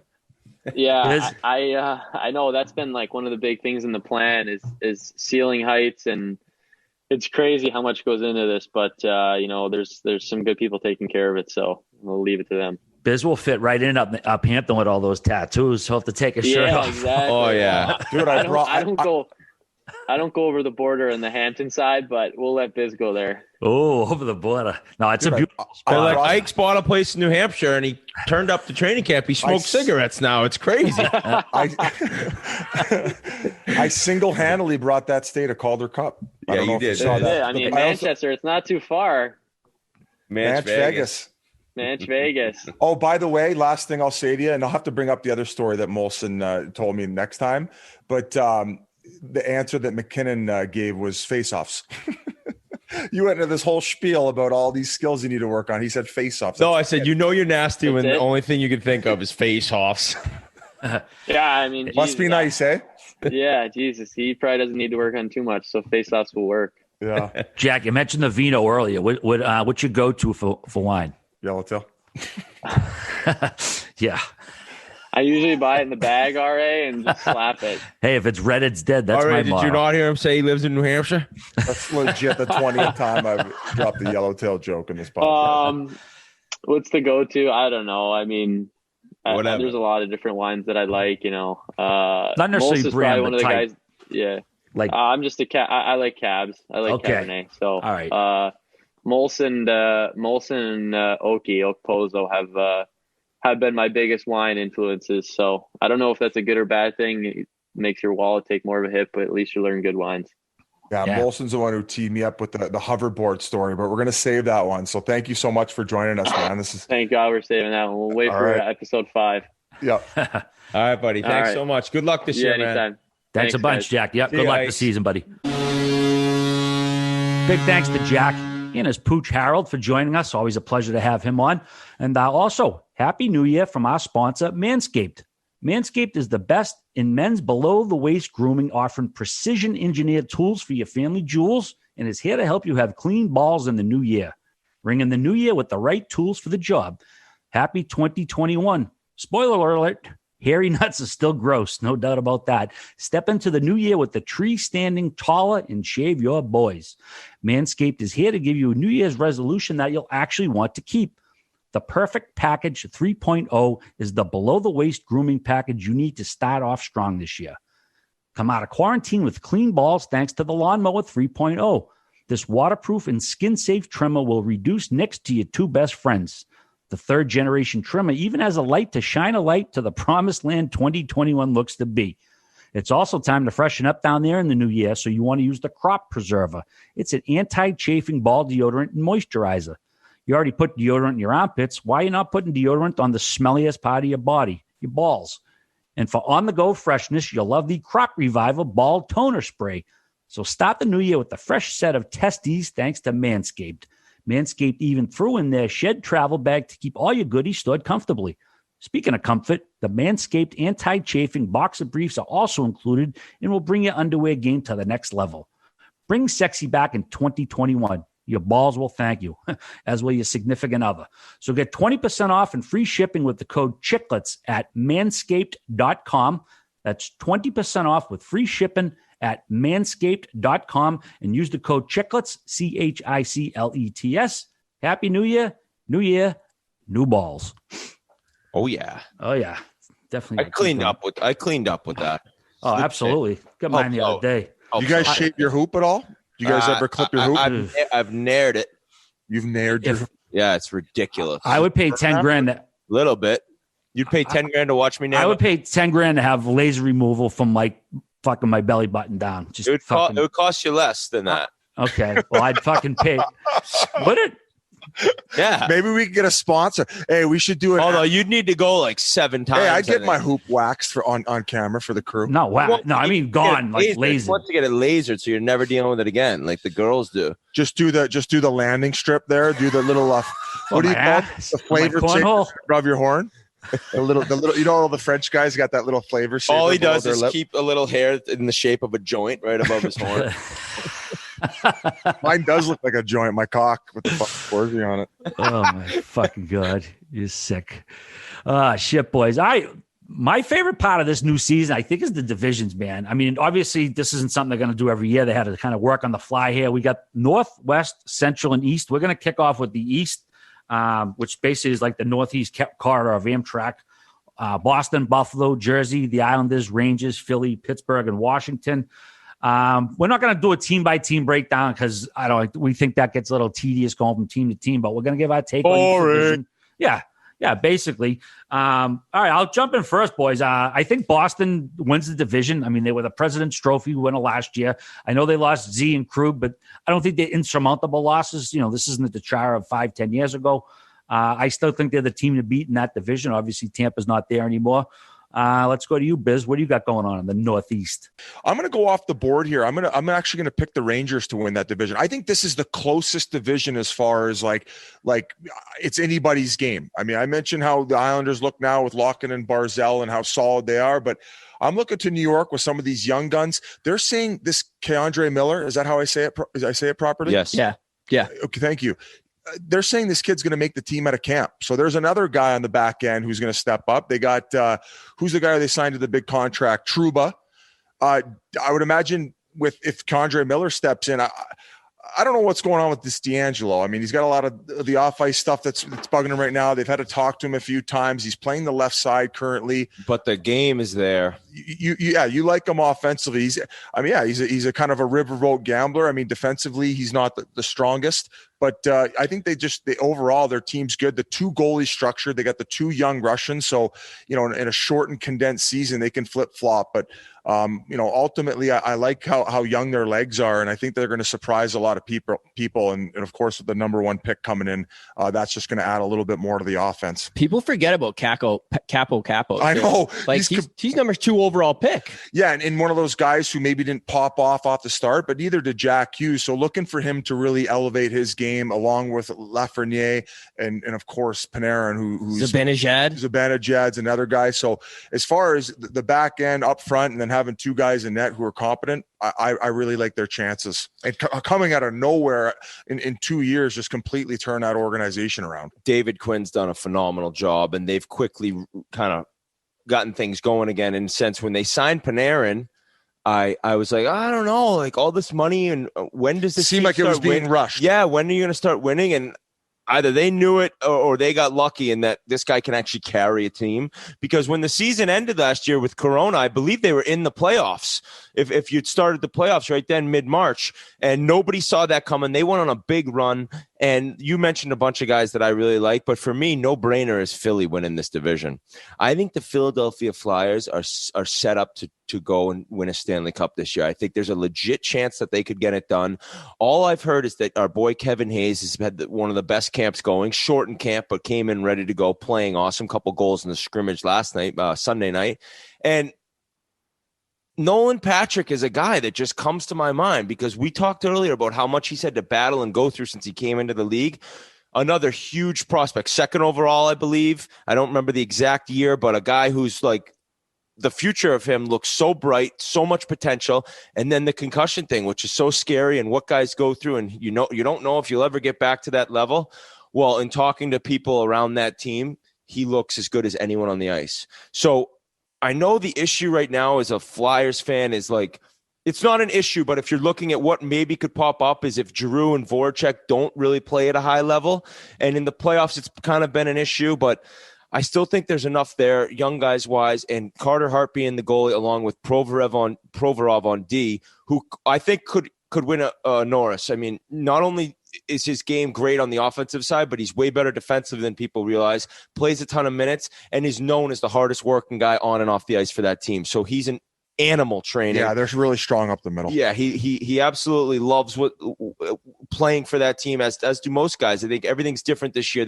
Philly's got a good home ice advantage, it seems. The crowd's always into it. It's not going to matter this year, but their team's good enough to really not have it affect them, because I think there's a ton to go on. And in terms of the other three playoff teams, I'm going Boston. I'm going Washington. Oh, man, so that means Pitt or the Islanders or the Rangers wouldn't. I think it's crazy, man. This division is murderers row, as they say it. Murderers row. And I think it just sucks because there's going to be two, if not three, really good teams that don't make the playoffs. Philly, Boston, Rangers, Pittsburgh. Fuck it, Washington. Fuck it, Islanders. And fuck it, Buffalo. Buffalo, yeah. I don't think Buffalo's getting in this year. Okay. I would love to see it. I'd love to see it. Who do you got for your four teams? Like I said, Boston for the division. I got the Islanders in there. They're essentially returning. Oh, they'll make it, but no chance I'm picking them. Yeah. They're essentially bringing the same team back. I mean, they lost Thomas Greiss, but they're bringing Sorokin in from Russia, who's probably maybe the best number 2 in the league. We'll find out soon.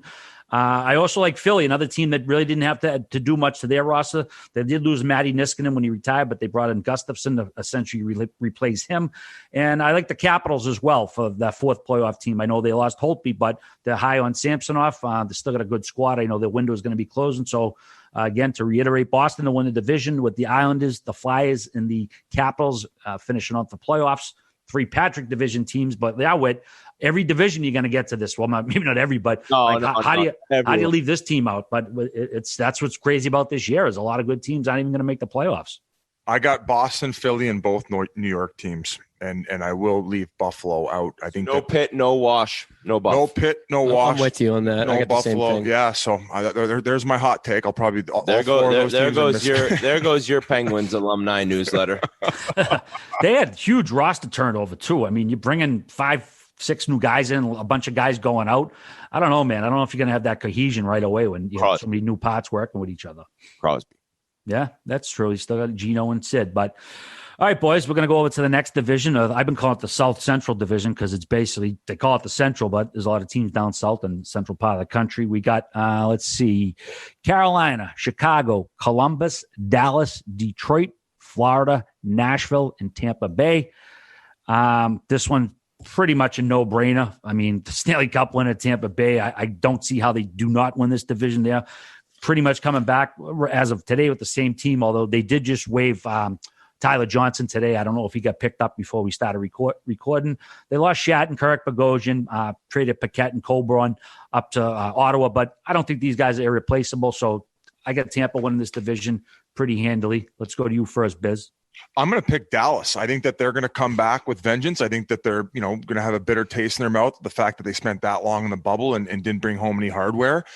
People forget they didn't have their number one goalie in the bubble with them. I think that they have a perfect 1-2 punch in net. They have a couple of young studs on D led by Heiskanen. Is that how I say it properly? I think that's close enough. Heiskanen. Just a stud. Who, you mentioned Provorov as a potential Norris candidate. I think that, he's Heiskanen might be one of the most underappreciated defensemen in the whole league. Just ask all of his teammates. And as far as forward, they just get it done collectively. They got a good leadership group. I would imagine after all the bumps and bruises that Sagan's out a while, that kind of hurts. Well, see, I see them getting. I see that opening up an opportunity for a few of their young guys to get a little bit more ice time, prove what they can have, and he's going to come back in right in time for playoffs, Dark Knight style. Who else is doing that right now? We said that they're going to come back the perfect time. Kucherov. Similar situation, in my opinion. And I like Dallas, and especially I like a hungry team, similar to the year when Pittsburgh went to the Cup final. They didn't win, and then next year they got rid of Witt and then did win it. So very similar. I'll tell you right now. If Tampa doesn't win this division, which they are my pick, it's impossible to go against them. If they don't, Carolina Hurricanes are going to be your division What? Dude, the Carolina Hurricanes I love are that pick. Fucking I love good that. hockey team. And Aho is the most underrated player in the league. It's starting to change. I absolutely love this team. I know that they added in Jesper Fast too, who plays at a high level. He's quick. He plays the game quick. He's always in your face. He's done a good job. Dougie Hamilton on the back end. Dougie Hamilton was injured a lot of last year, and Aho's been great, but then Svechnikov, he's a point per game player. I think Carolina makes the playoffs, no doubt, in this division. Tampa is my winner. Carolina, if Tampa doesn't get done. The other two. Let me just hop in here. And no offense to Carolina. I love the culture there. I love the head coach. It feels like everybody's bought in. Who is playing net? Pardon? Who is playing net for the Carolina Hurricanes? That's been my biggest question mark for them, is their goaltending. David Ayers. Same to as last year. That's a good one. Reimer and Mrazek. Yeah, I don't know if that's going to be able to get them over the edge. I know they got this nice 2-goalie system going, but I just feel like they need to get somebody in there to solidify their goaltending, and that's just my opinion. So I think you're an idiot. I think they're hoping that Mrazek kind of takes over and is the full-blown starter. Yeah, we'll see. A good way to go. We'll see, but dude, this roster, man, slaving on the defensive side, they're good. But I need my other two playoff teams. Tampa Bay and Carolina are my no-brainers. I then think Dallas and Nashville get it done. I mean, I think it'll come down between Columbus and Nashville in terms of that last playoff spot in that division. I got Tampa, no-brainer. I got Dallas. I'm going to pick Nashville over Carolina, guys. Okay, who's your fourth? Carolina or my dark Columbus? horse for the season, and I said it last episode. I think the Columbus Blue Jackets are going to surprise a lot of people again, and they're going to make playoffs. I like their lineup. I think that the shortened season plays right into their hand. And we'll see the Dubois effect. We'll see what goes on there. I think Torts was trying to light a fire under his ass, and we're going to see Dubois' coming out party. Okay. And maybe a few fuck you matches on the bench too for entertainment value. Interesting. Both Cup finalists from last season are in this division. I don't think we've seen that since probably the 78 Cup, without double checking my work, when Montreal and Boston played. Of course, things were configured much different then, but just kind of wild to have both Cup finalists in the same division. Either way, I got Tampa winning the division. I think Dallas gets in as well, as do Columbus and Carolina. Going to be some tough teams. Good teams not making the playoffs, but that's such is the year we're in this year. All right, gang. And without further ado, we're going to send it over to Shane Doan. This guy doesn't really need an intro. Played a hell of a long time in the National Hockey League for the Arizona Coyotes organization, and really happy. You guys already know the news because it dropped on Monday. This comes out Tuesday morning. Welcome back to the Arizona Coyotes, Shane Doan. I never thought I'd be saying those words. Never thought you'd leave. Yeah. Some may say you were a business mentor, too. You left that out of the intro. I'm happy that they announced it and they brought you back. I mean, what exactly is going to be your role with the Coyotes, Shane Doan? Yeah, thanks. But I'm really excited to be back because obviously have it was my passion and love playing for him and love the whole organization and doing whatever he could for them and for the new ownership to bring me back and give me a chance. What I'm doing is I'm just going to kind of be helping in as many areas as I can with I'll help Mr. Murillo and Javier, and then that's the owner and the president, and then I'll be helping out with Bill with the GM. When they need advice, I'll give them advice, and really that's kind of, I don't know too much. I mean, as we go on, we'll kind of figure it out, but about that. Sounds like kind of a boss position for this guy. Yeah, he just bouncing around. He's just bouncing around, jack of all trades, master of none. If anything goes wrong, definitely he's like, master of none. I'm not in charge. You guys fucking handle it. I'll just keep kissing babies and shaking hands. Yeah, I'm the face of this franchise, guys. No. But the master of none, I think, is the key line in all of that. So while you were away, you were working for the league, and every time I talk to you, you're in a great mood. You really enjoyed your experience. Some of the ex-players you get to hang out with, who you're working with hand in hand. You mentioned that you've become a massive fan of Bill Daly and just his whole behind the scenes humor and all this. Yeah, you know what, I had an absolute the best time. Like when you step away from playing, I had no idea that it was going to be that hard. Like it was really, really hard and emotional. Like it was like some bad days of just trying to deal with that and to be able to go into a group with hockey ops at the league that treated it like a team. I remember I was flying into Toronto, and it was the first time. This is like in right the beginning of the season, the year after the summer after I'd kind of retired. So the season was starting. I was flying into Toronto for the very first game, and I hadn't officially signed with the league or agreed to do anything, but they wanted me to come in and see if I wanted to do it. And as I was coming into land, the guy sitting beside me is like, "So, what are you doing?" And I was like, just, and I remember thinking, because I'm going to work. And it was like the first time I was going to work by myself. Like you always have your boys and your team with you. And it was a little low. Yeah. I was almost emotional sitting there by myself. Like I've never done this by myself ever.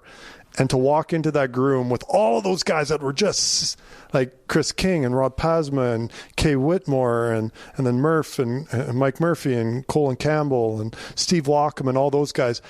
It felt like I walked back into a dressing room, and it was like, oh. Yeah, I feel at ease. Yes. Was Kinger kind of the one who helped you ease the most? Yeah. You used to play with Kinger, right? Yeah, Kinger was my captain my first year. So Kinger was my captain my first year. In Winnipeg. In Winnipeg. So that's how you played for the Winnipeg Jets, the other one. Yeah. The Solani Winnipeg Jets. We'll get into when it came back into play, when they came back. Yeah. It was an intense time. Yeah, so it was so nice. And then getting to know Coley and Murph and Gary Bettman and Bill Daly and the way that they are, I had such a new amount. Like I had an interesting relationship with Gary and Bill because of the team when we were owned by them, that I dealt with them a bit, but to see it again was encouraging. It was just beyond encouraging. I was so grateful for that. And I think that part of the reason it feels so good for a former player to get around the guys is the guys you're going to see that are putting you at ease. They've all been through what you're going through. Exactly. So it's such a feeling of like, hey, dude,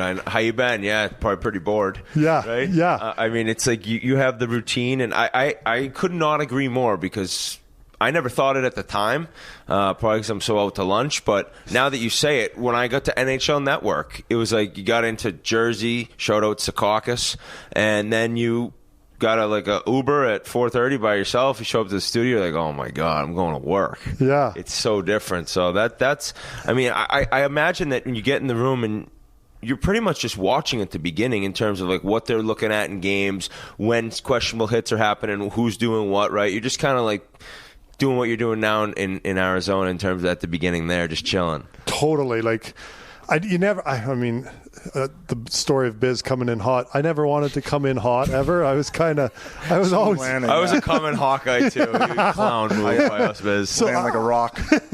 like our plane, our guy who drove our plane in Arizona. Yeah, drove our plane. Or who fuck. There you go. Remember how we used to land so hard sometimes? Like and everyone just carved the poor guy.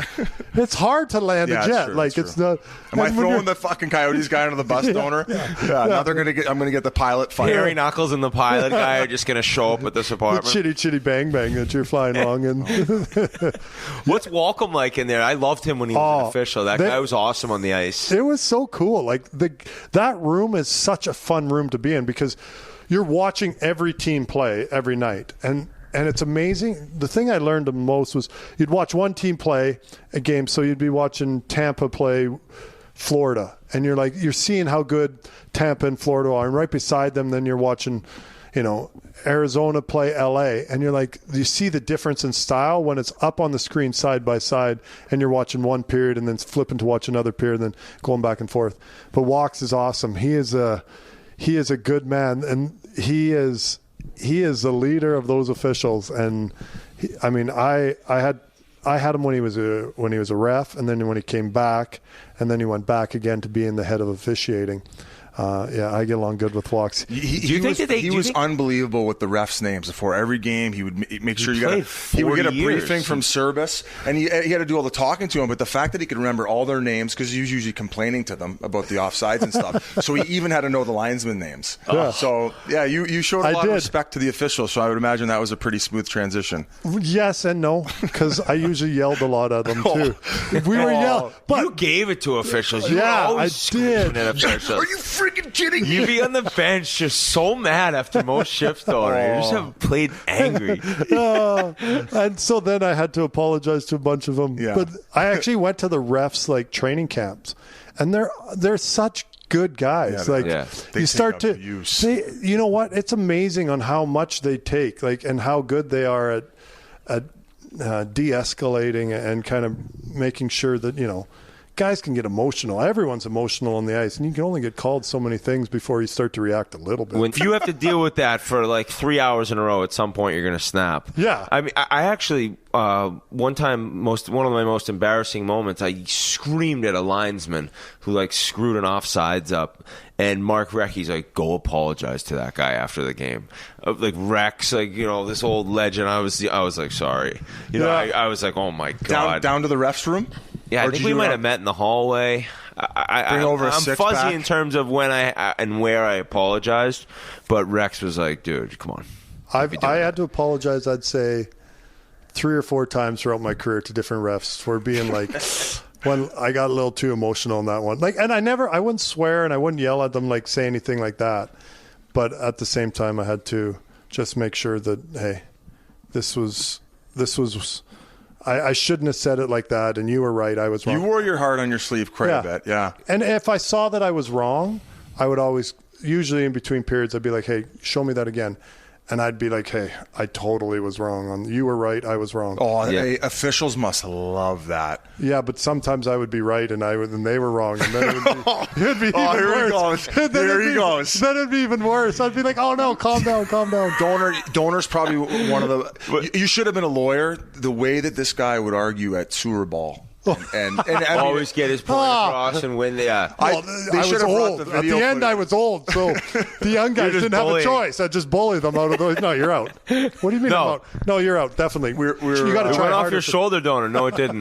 That was the wall. We were actually talking about your. This guy had gone so long in the NHL without a hat trick. I think you had the NHL record at one point for most 2-goal games before getting a hat trick. Before you ended up getting it in the dying seconds against the Islanders. Yeah. And with point, we actually, I believe I'm the only person that got to celebrate his hat trick, not in overtime, in regulation time, with the whole team on the ice. Yeah. That's how late in the game it happened. The horn went and they left the ice because it was a 5-1 game. It wasn't a nail biter. So the horn went, they left. They had to go and review it to see if it counted. So everyone stormed onto the ice and was celebrating with me in the corner. And this could have gone more perfect. Yeah. And a big win. Well, here's the best part. So I think it was always a storyline. How many 2-goal games? And at first, in the first couple years I played with 50? you, it was at. 49 or 50. Oh, yeah. Like to the point where it was mentioned. I thought you were going to say 20-ish. Like No. 50 times. You're like, I just need one more. So I'm always a healthy scratch. So I'm watching like in the locker room with Petey. Oh, my. And I'm like, Doaner's never had a hat trick? Like, that's fucking nuts. It's like, what a pigeon. And then it kept going. And, last shift of the game, he's probably out of gas. Completely. Tip played me like the last 9 minutes of the game. To try to get it. So last shift, storming down the ice as the clock's dying down, he comes right over the blue line. And I think who was in net? Rolston? No, Nabokov. And I feel like he kind of just like, he's like, give it to him. He's like, the game's over. Why are you even shooting this? Yeah. That's kind of more like, dude, what's going on? It's going to be a fight if it wasn't you going for a hat trick. And it slid in between his legs, I believe, and there it was. We're coming back. I missed like 4 really good chances right before that. And Ray Whitney was on the ice, and Wizard and I never played together. And I miss again for like whatever, the 4th time. And there's like 15 seconds left in the game, and we're heading back in, or less than that, 8 seconds left in the game. We're heading back into our zone, and I'm like, screw this. Like, are you kidding me? Well, you don't backtrack anyway, so you probably just hung out. So I'm going back, and somebody turns it over, like a bad turnover right at our blue line. And Wizard picks it up and looks at me, and he's like, let's go. I'm like, I have no legs left. I can't even I can't turn. And he's like, come on, yelling at me. And I'm trying to catch up, and I catch up, and he crosses, and as he crosses, we'd done it in practice a few times where like he liked to work on stuff like that. And he crossed in front of me and slides it back, and I take a one-timer from like the top of the circles, and it goes in between his legs. But the horn sounds as it goes in, so you're like, I don't know if it counted. Like, I'm like, it might have. And honestly, at this point, I was assuming it wasn't going to. I'm like, there's no way this just counted. Everything is. I've hit posts and had empty nets that go offside, and like, it's kind of a cool record to have. Yeah, once you don't have it. I passed Scott Mellenby, so that was but yeah, it was a lot. Did the team come out on the ice and then like wait for the official ref call down then went crazy again? Jelly's over at the penalty box. Like, he comes in, doesn't even come to me, goes straight to the penalty box. Jans goes straight over to the penalty box, and he's at the penalty box arguing with the refs. Like, come on, you got to give it to him. And they're like, that's when he sold his soul to the league. That's why he had to go work for them for a couple of years.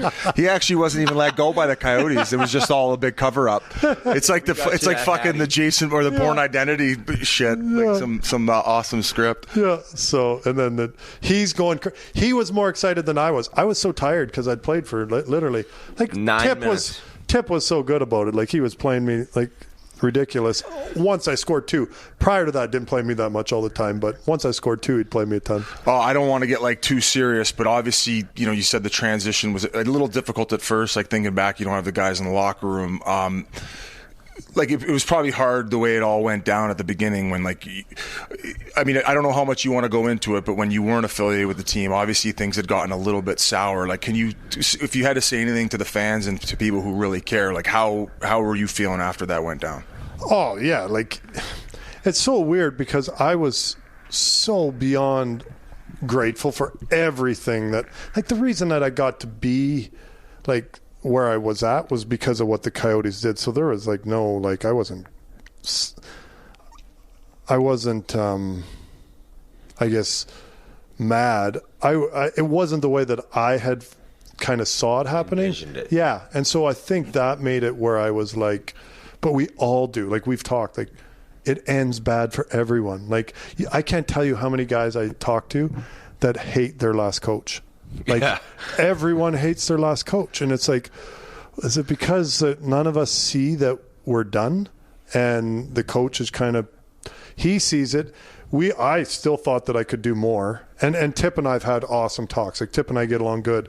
But it was hard my last year on our relationship, Tip and I, because it just, you never really see it ending the way it ends. You have the storybook kind of John Elway kind of win it, at the Super Bowl, go out, Ray Bork kind of, especially the longer you go. Like, I mean, it even happened with Teemu Solani a little bit towards the end when him and Boudreau were kind of arguing about ice time. Where it's like, yeah, it's comes a situation where you feel that you need to get your reps.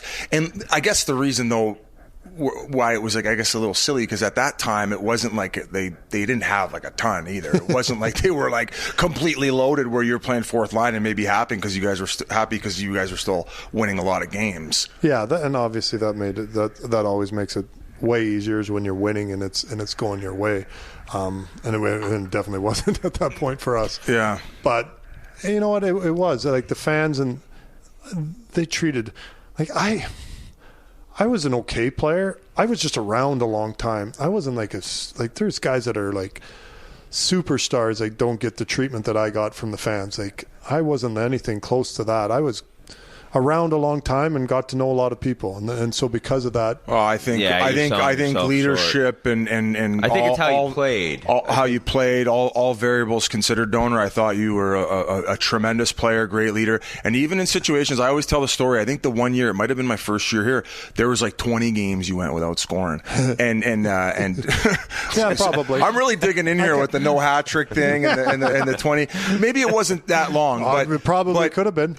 I think. What year did you come? 09? The year, the back-to-back years, we lost to Detroit in the playoffs. So I was here for when it all turned around. When it all turned around is when I showed up. Yeah, that's right. Your first year was the year that they lost to Detroit? The first year where we lost, I believe, in 7. The next year was the year that I heard my stuff. But the point being is your role was diminished, but given the fact that the team was having success at that point, he was like, Tip, I know I'm going through a tough stretch right now. I'll play, third, fourth line. I'll do what you need from me. As long as things are going well, I'm pulling the rope the same way as everyone. And like that was kind of like, that's what it's about right there. It's no egos involved. It's for the betterment of the team. And like you kind of alluded to it, it's like it's a little harder when the team's not doing as well. It's kind of like, hey, let me maybe get a little bit more of my reps as this thing is coming to an end. Yeah. And one thing that you said, I don't know if you want to say it on here, was that even in that last year you were not planning on coming back. Like I had made my mind up with probably about 3 weeks to go. Like I just wasn't, I don't know, the game wasn't fun. Like I couldn't do I couldn't do what I wanted to do. Like you'd see something. The feeling going to the rink is so different. It is. And and to be honest, I knew my daughter was leaving home, and I wanted to be able to go see her whenever, like she was going away to college, which is crazy because I was the end of and so she's going away to college, and I'm like, okay, if she calls, I'm leaving. Like I'm not missing any, and I was fortunate that I'd got to be there for a lot of everything for the most part. And I knew I'd pretty much done. And then a couple people around me were like, just don't say anything. Like, don't make it a traumatic thing at the end of the year, even though I probably might have been a little bit better for everyone if I had. But looking back, that was a terrible decision. I could have had a Jeter year. Exactly. Oh no, was it Jeter who had that? Yeah, Jeter and Poppy, the Big Poppy. They had the Big Poppy. I would have been hawking your Rolexes for you from team to team. But yeah, and then I was like, okay, we'll wait and see. And then at the end of the year, I was humming and hawing through different scenarios and then when it ended, though, and I can understand, like there, I don't think there was nothing that was, vindictive about it. It was just a business decision that they had to move on. And as a player, we all overreact. And I didn't say anything or do anything that I regretted. Like I was positive and grateful for every chance I got with them. That's the one thing about you, man, is like, I mean, I guess like you're good. I guess it's a thing of handling your ego, maybe. Whereas like if I would have probably accomplished those things and been treated maybe the same way, as I might have came off the top ropes, I might have been like fucking Sting in the rafters at Gila River coming down for the season opener, But no, it's a testament to who you are by not overreacting. Yeah, but that was in public. In private, I was going friggin' crazy. Like, oh, okay. So, but you know what? Oh, that's why you have the UFC dummy in your garage. Exactly. Okay. Yeah. Tried all that stuff. Yeah. That's the self-control, though, Biz. Yeah. That's what we need. Yeah. He doesn't get the Twitter fingers yeah. He's on. What are you on? He's Farmers Only. He's on Farmers Only. Oh, is that a dating app? Yes, that's a dating app. Well, you're just using it to meet friends. Yeah. He just wants to meet fellow farmers, talk about their tractors. Yeah. Exactly. Yeah.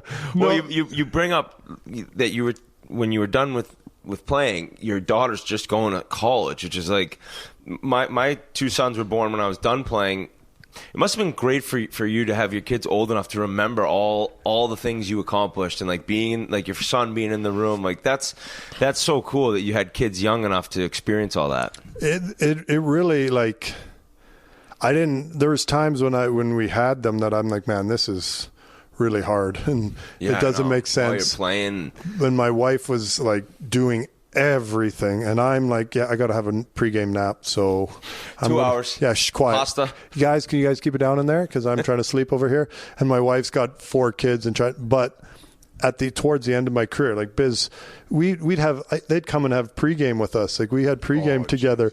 We'd have pregame together, and we'd do, like, got to do everything with us, and they got to go on trips. Like my kids kind of got to see the world through hockey's eyes. Like we went to Russia for the World Championships. We went over to we went to Italy. We went to. How many gold medals did you win in the World Championships?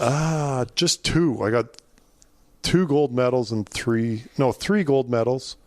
2 or 3, and then I got 3 silvers too. You were kind of like Captain Canada there. Yeah, which isn't exactly. It's not exactly a good thing, but you're making the best out of not exactly situation. And you know what? That's something that I don't understand why players don't do. Like, I really don't get it. I know, because some of my best friends are from, like, because you're going over there and you're getting crippled every single night. Oh, we had so much fun. World Championships. The first like 10 days at least, like before the families come, it's like.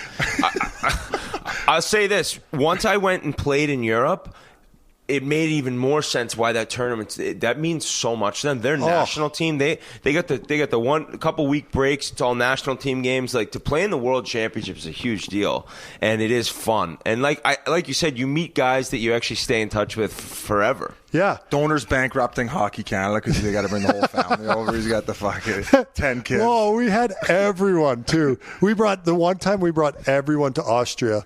Like, everyone. No, it's a great idea. Oh, Vienna's so nice.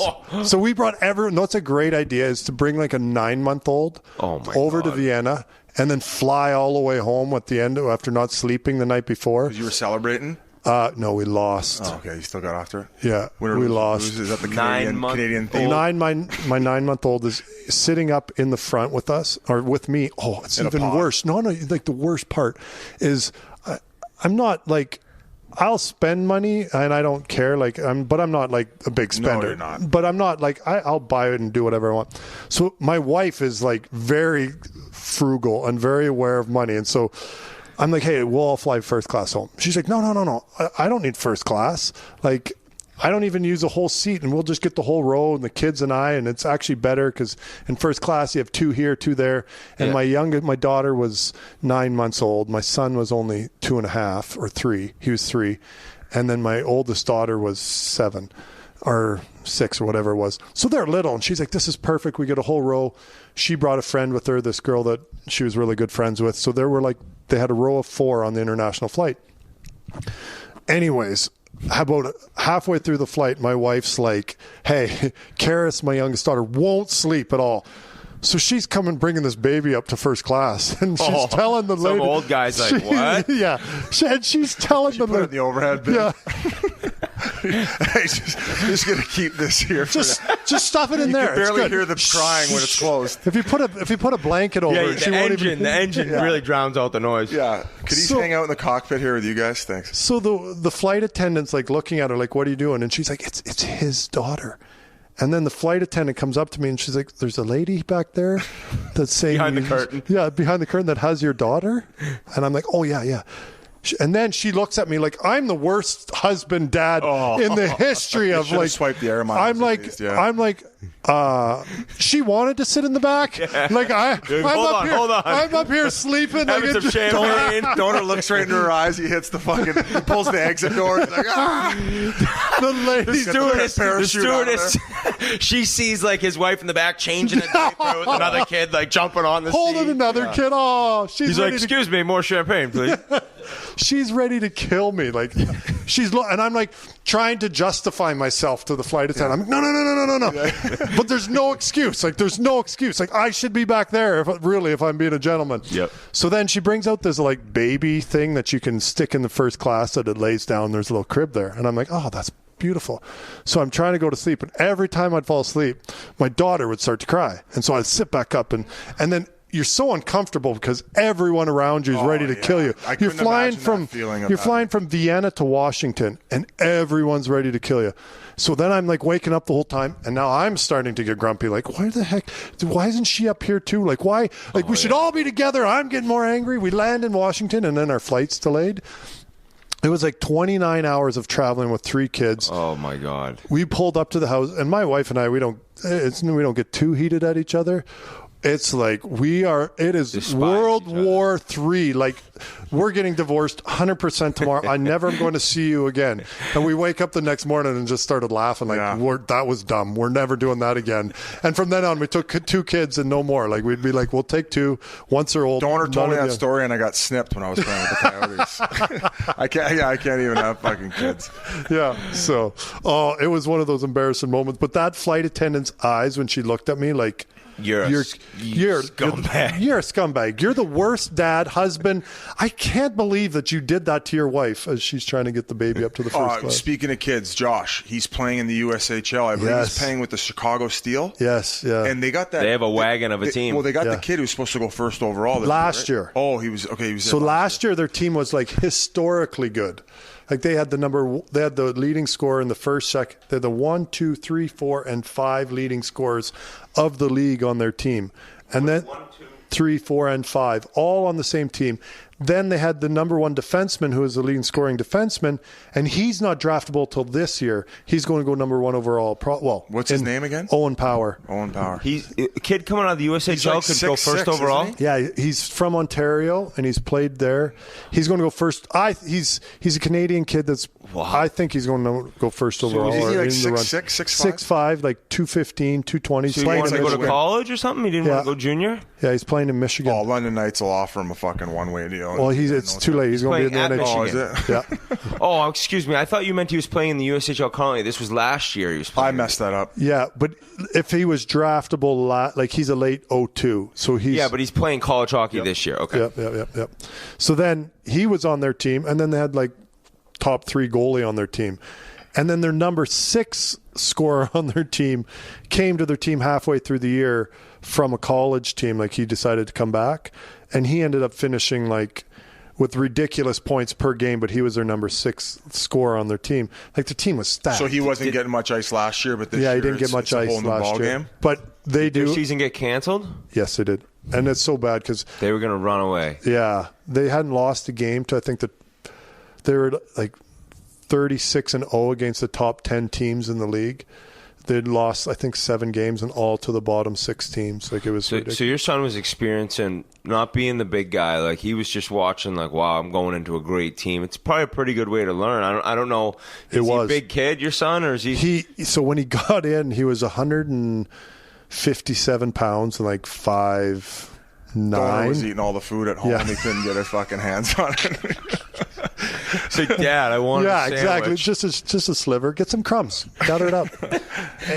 and now he's grown now. Like I tease him. He did 4 pull-ups at camp last year, and this year at Christmas he did 24. So he's all jacked up that he went from 157. He'll say 160, but he's like 157, and now he's like 183. So he's moving up in the right direction. He loves the game. He's all in. He's my gosh, dedicated. Really?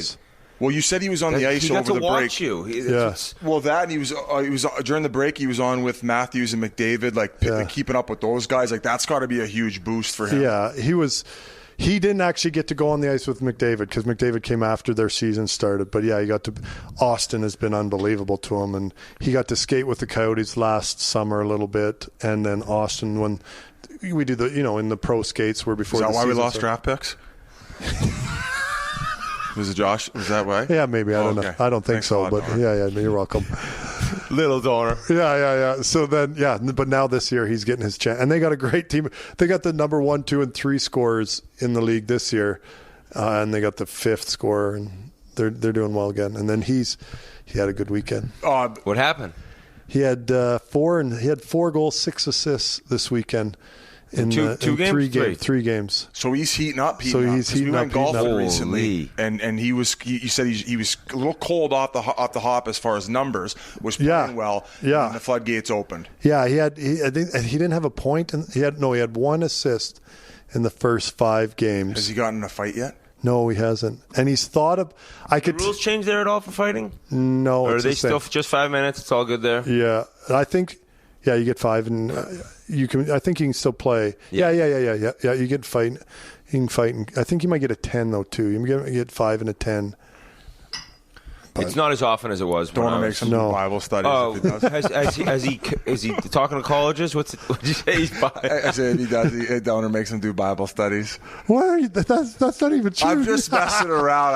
I love him doing Bible studies. I want him to do the Bible studies. Make him do it. You know what this is? This is for every day where Keith Yandle would come in the locker room and torture me, and this guy would be fucking have his hand or his face in his jersey because I was like the Clyde Yandle. And now you got the mic. Now I get the chirp a little bit. Yeah, you're right. That's right.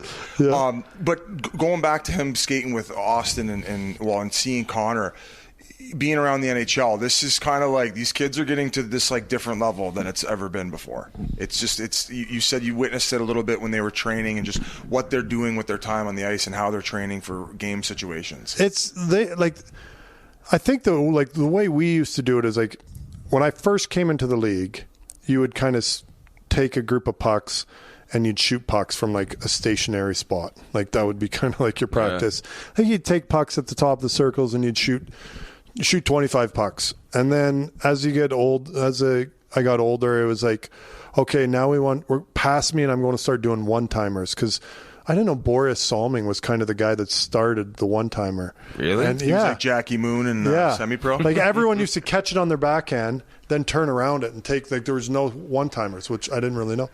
So then when I got a little bit further into my career, everyone started taking one-timers. Brett Hall obviously was just like unbelievable. And so everyone kind of wanted to be like him. So we all started practicing it. But then it was just you being stationary, taking a one-timer. Like you'd stand over there, I'll stand over here, pass me a puck, and then I'll take a one-timer. Yep. And then as we advanced, it got to the point where I'll pass you a puck. Now you pass it back to me, and then I'll take the one-timer. It's like, oh, we're getting good now. Yeah, we're going crazy. We want to give and go and get it. Then you got someone on top of a triangle, and it's just like crazy.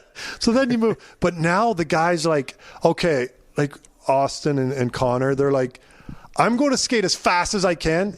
Pass it to me any way you want. I'm going to catch it, handle it, beat it, go underneath the stick, over another stick, pass it to him, give it back to me, one-timer. I'm like, wait, okay, what? You lost me when you said pass it? Like they do everything as fast as they can. They do stuff with the puck that's just so quick and so... It's just, by the way, I picture him like showing up to run the skate, and he's like putting him through the peanut drill. Yeah. Like, donor. You guys don't do the peanut anymore? The fucking merry-go-round was. Or I had my stick in the air. Okay, everyone go this way. Yeah, everyone go that way. The crossovers. Warm up your ankles. Yeah.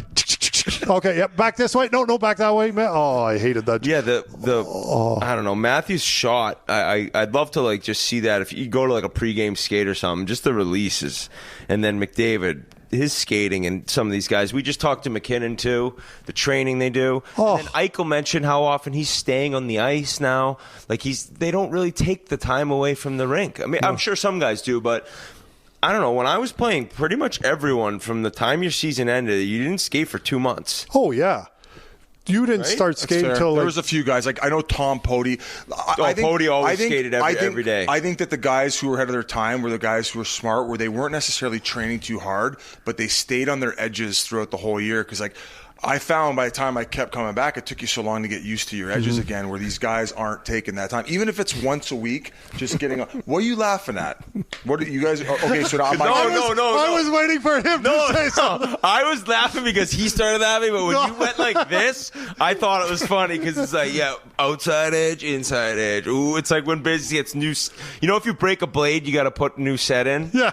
But I know what you meant, 100%. You get on the ice and you're like, oh boy. Yeah. I more than anything, it was like the hands. Yeah. You couldn't stick hands. Well, I never had those, so I wasn't. I'd already crossed that off the list.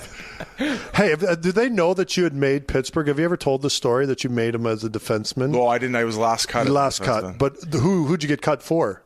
What's his name?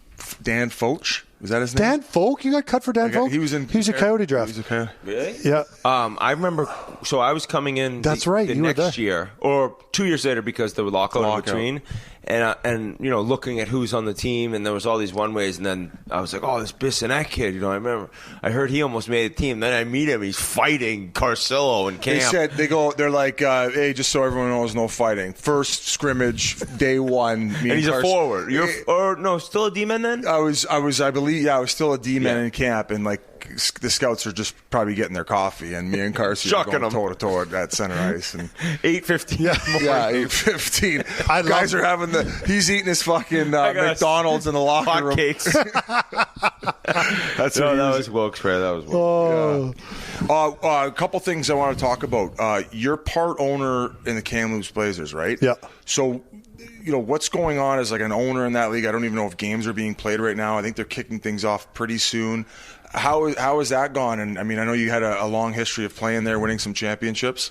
Yeah, it's, we have Matt Barzal is our GM, and the guy's done an amazing job. He's a guy that he's just got an unbelievable story. He kind of came up through Portland. He's from Portland, Oregon, never played hockey, loves hockey. Started out at the arena working kind of as doing the Zamboni and kind of taking care of the Zamboni. How did he end up in Kamloops? Started working up through Portland, doing the Zamboni stuff, then offered to help out as a trainer. Then Mike Johnson got involved with him. Travis Green got involved with him. They just loved him. And they're like, hey, come help us out. And he started watching hockey. Kind of like a Hitchcock situation. But just the most... Truly, when people just treat people right, that you're like, that guy's got to do well. Like he does everything right. And as an organization, we've been pretty lucky to get him. And he's come in and done a great job. We had Stu McGregor before that, who was my GM, and now Matt. And so they kind of got it going in the right direction. He was the GM from even when you were playing there? He was assistant GM when I was playing there. So this guy was around for what? He went to Edmonton. He was in Edmonton when Ryan was there. Really? Yeah. He was like one of the head scouts there. Oh. He's probably one of the guys that's like, get rid of number 6, dude.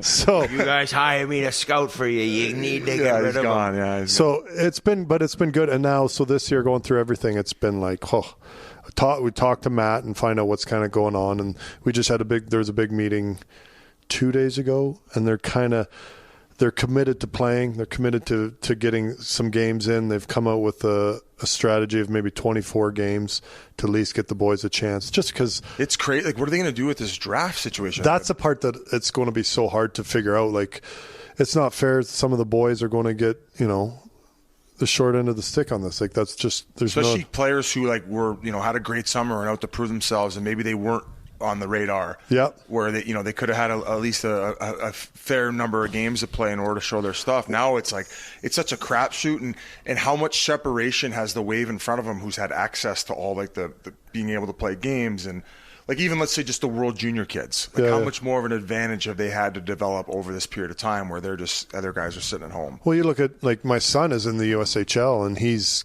played his 17th and 18th game like this weekend, and two of my boys that I'm really, really close with, one has played 3 games in the BCJ or 5 games in the BCJ, and the other one hasn't played a game yet. And they're both to not play a game through the new year. Yeah.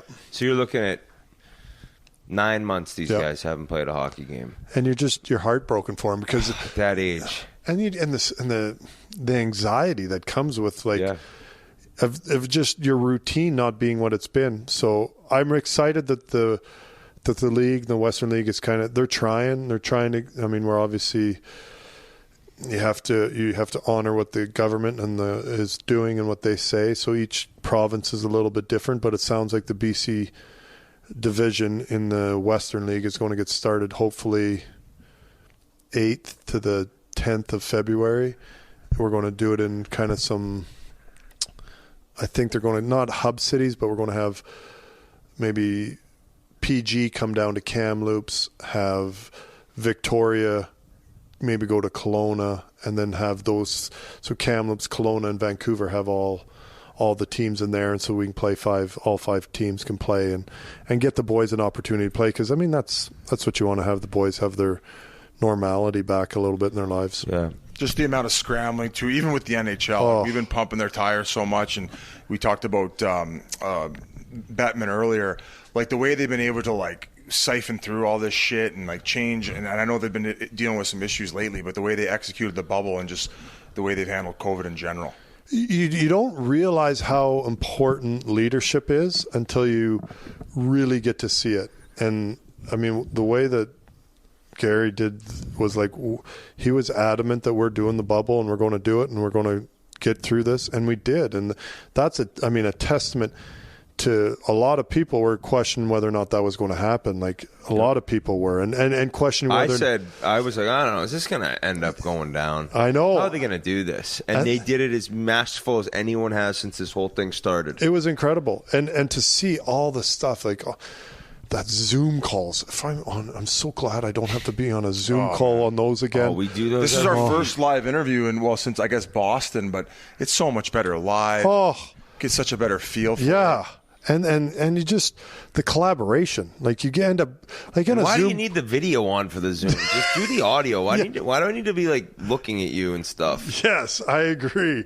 And it's just but I can't believe that he was so adamant and so determined and really pulled a lot of people along behind. And then once more and more people got on board, it really got going. And then the way that the hockey ops, like Rod Pasma and Chris King and Kay Whitmore and those guys, that they were the guys that kind of running the hubs. You should have seen the stuff with the hubs, like trying to organize, talking to like hotels about, hey, you're going to have to up your broadband because these guys are going to be stuck there. That doesn't mean what some of you think it means, by the way. Yeah, it means something related to what you're thinking it means. Because they're going to be watching you porn the whole time in the bubble. They're like, these towels are walking around the place at this point, guys. Can we like get some bleach in this fucking place, please? Well, yeah, because you didn't have anyone come to clean them. Oh, Jesus! Because they could only come like once a week. Oh, really? Because no one was allowed into your room. Oh, like my God, it was unreal. But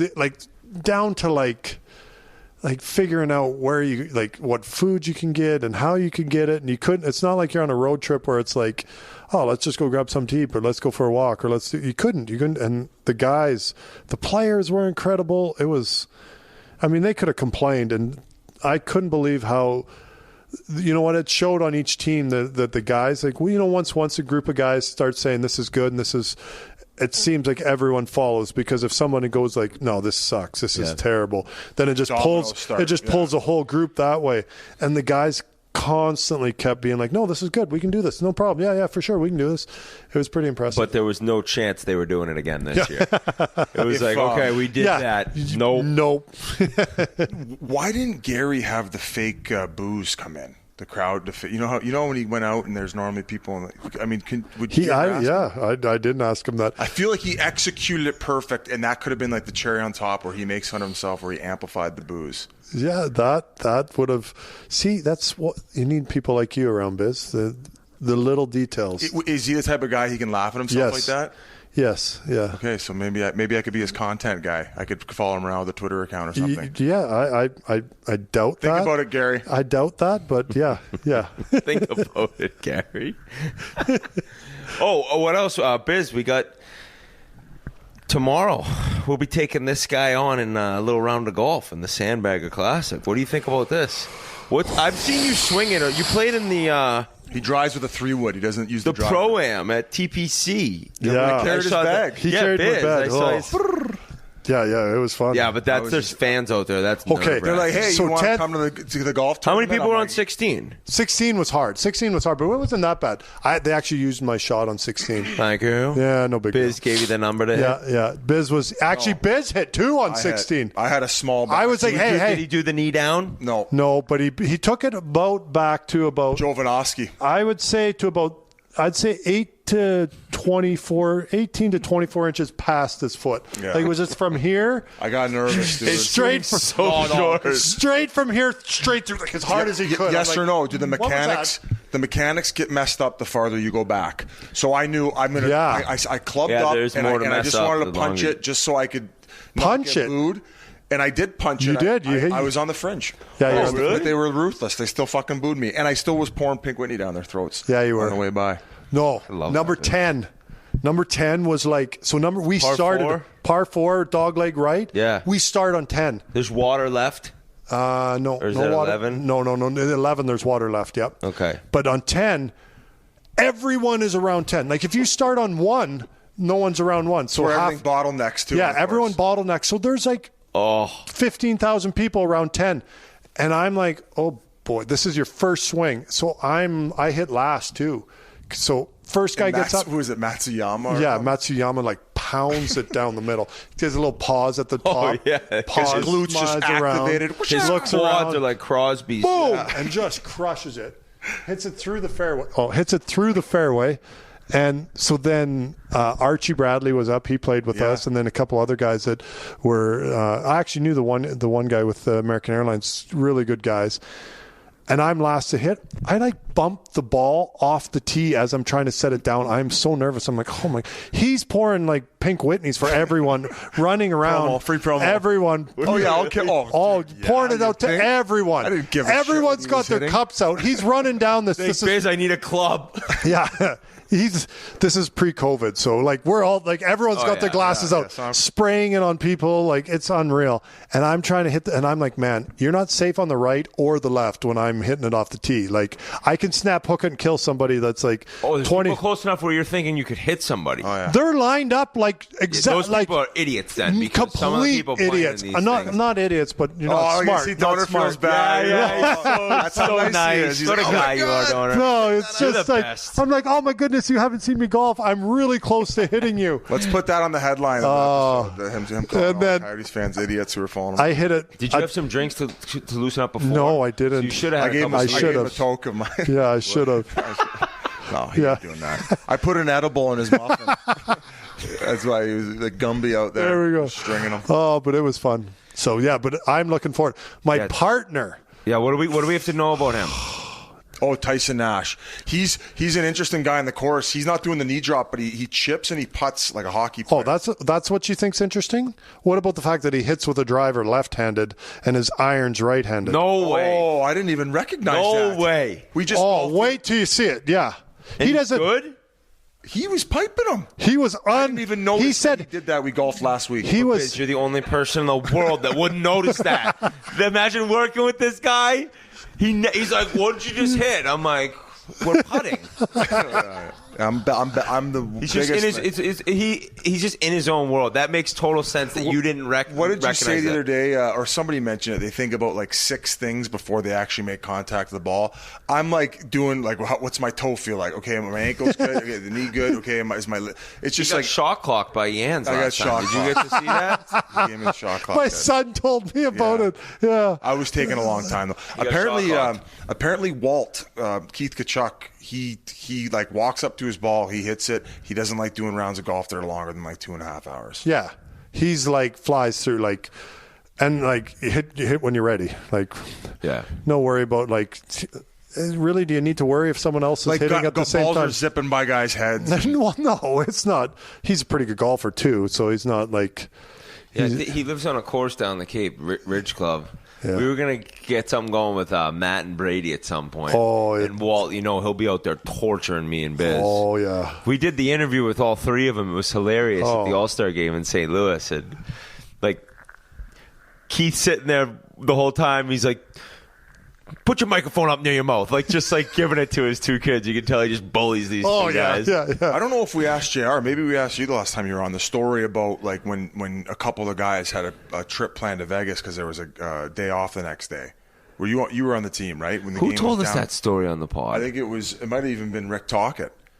No, You're looking at me like you're getting a little nervous. Oh, well, there was a few. So that group of guys, they we tied had the game late, and they had they had the last ticket. You know what I'm talking about, right?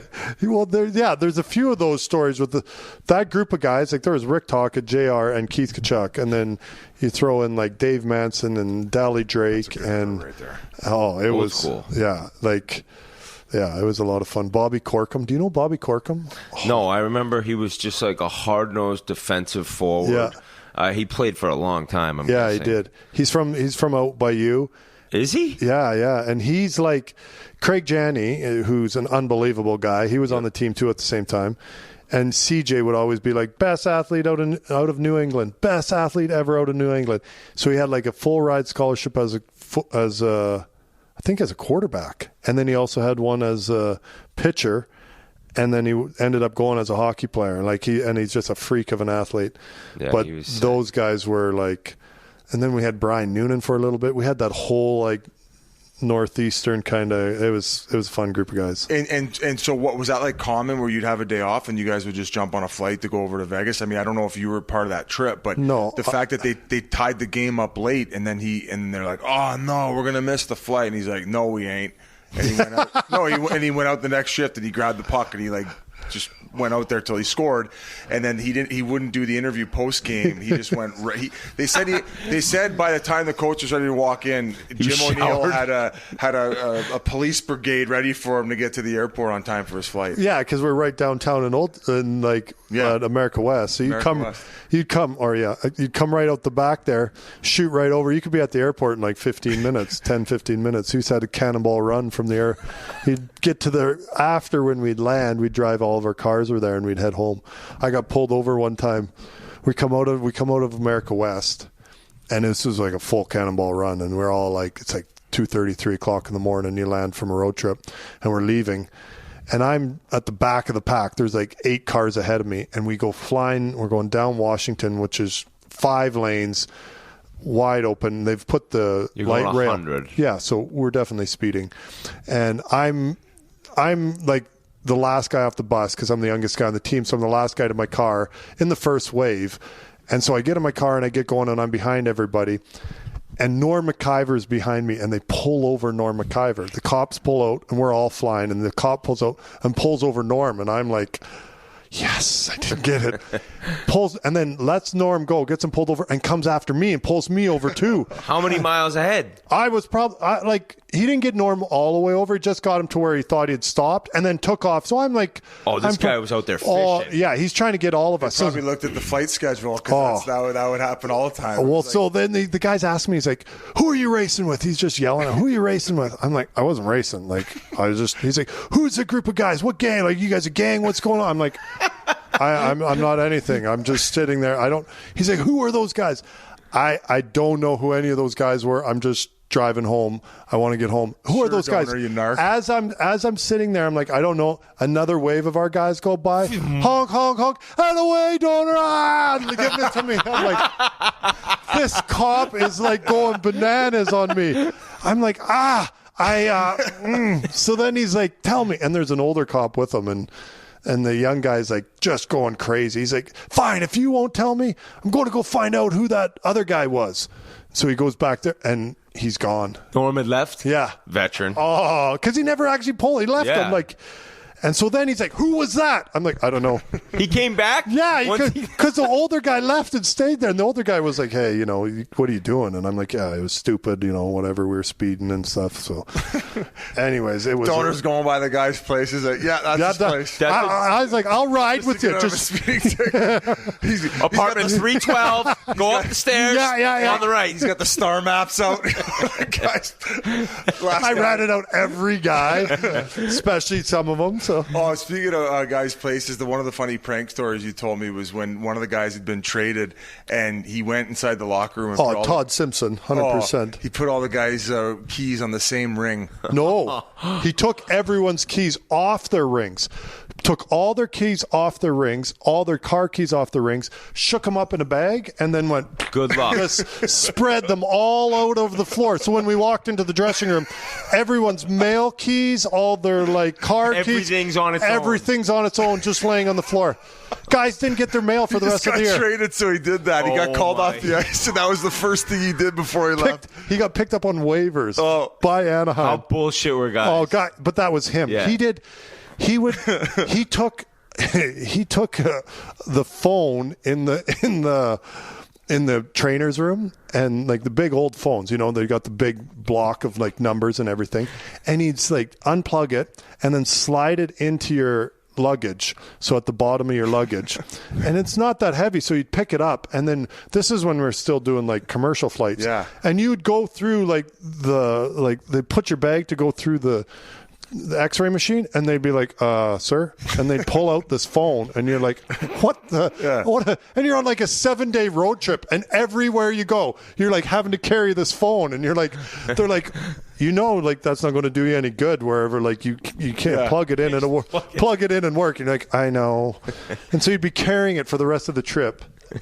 Some of these like the dildo through the we'd wrap it up in tinfoil so the whole thing so it would go off, because that was when we flew. He covered the one time he Vaselined the entire windshield of my car. He was hurt, so he Vaselines the windshield of my car, goes to a barber shop, gets a bag of hair and dumps it on my car. So then I get, it's so gross. I get home, I get in my car, I'm like, what the heck's on my, don't even look. It's like 2:30 in the morning. So I get on my car, turn my windshield on, and it's just like, all this human hair all over. So then I go to a gas station. Awful. I got to drive with my head out the window to the gas station. I get to the gas station. It's me and Ladislav Nagy. He does it to us both. And we're like taking all this human hair and like throwing it onto the like garbage can, but it's getting everywhere. The guy comes out and is like, hey, what are you doing? Like, I'm like, just have to clean off my car. He's like, getting rid of the hair. And he's like, what is that? I'm like, it's hair. He's like, it looks like human hair. I'm like, yeah, it is. It's a joke. It's not like, he's like, what are you guys doing? You guys can't be leaving human hair all over me. I'm like, I gotta leave. I don't blame the guy I gotta either. go. I'm getting out of here. And it was awful. But of course he did. He'd do stuff like that all the time. One of the worst ones I heard was the buttered popcorn when it ruined the guy. Yeah, that was Brad May in Vancouver. That wasn't us. Oh, that wasn't you guys? No. I've told this before, and I think you told it last time you were on, the purple. Yeah, Ray Whitney. That was Ray Whitney? Well, Todd Simpson did it, but he got it from Ray Whitney. So because Witt had already done it. Yeah. So they got this one was like it was pretty costly. Yeah, really costly. And Simmer never admitted to it for like 5 years. He didn't admit to it, and it was him. Flurry type shit. Like it was unbelievable. It was unbelievable. So he got me the first time. So he gets me with the purple people eater. Like he puts it in my jock. And it's this purple dye that you put on money. And if you put it on the money, it turns anything that's sweating or anything, just like not like a little purple, but like you're full on dipped your hands in purple paint. Like it looks like it's like you spray painted your hands purple. It's unreal how good it works. So he puts it in my jock, and I come off the ice. I'm the last guy off the ice. And I take my underwear. I'm like, what the? Oh my goodness. So I'm trying to figure out what's going on. I'm like, all your inch is purple. His cock is. Oh, like purple. Like all my junk is dyed purple. Like junk is purple. Not like a little purple, but like full on purple. I'm like, are you kidding me? Like this is and so I'm like, okay, who's waiting around to see this? Like I'm going to figure out who's waiting around to see this.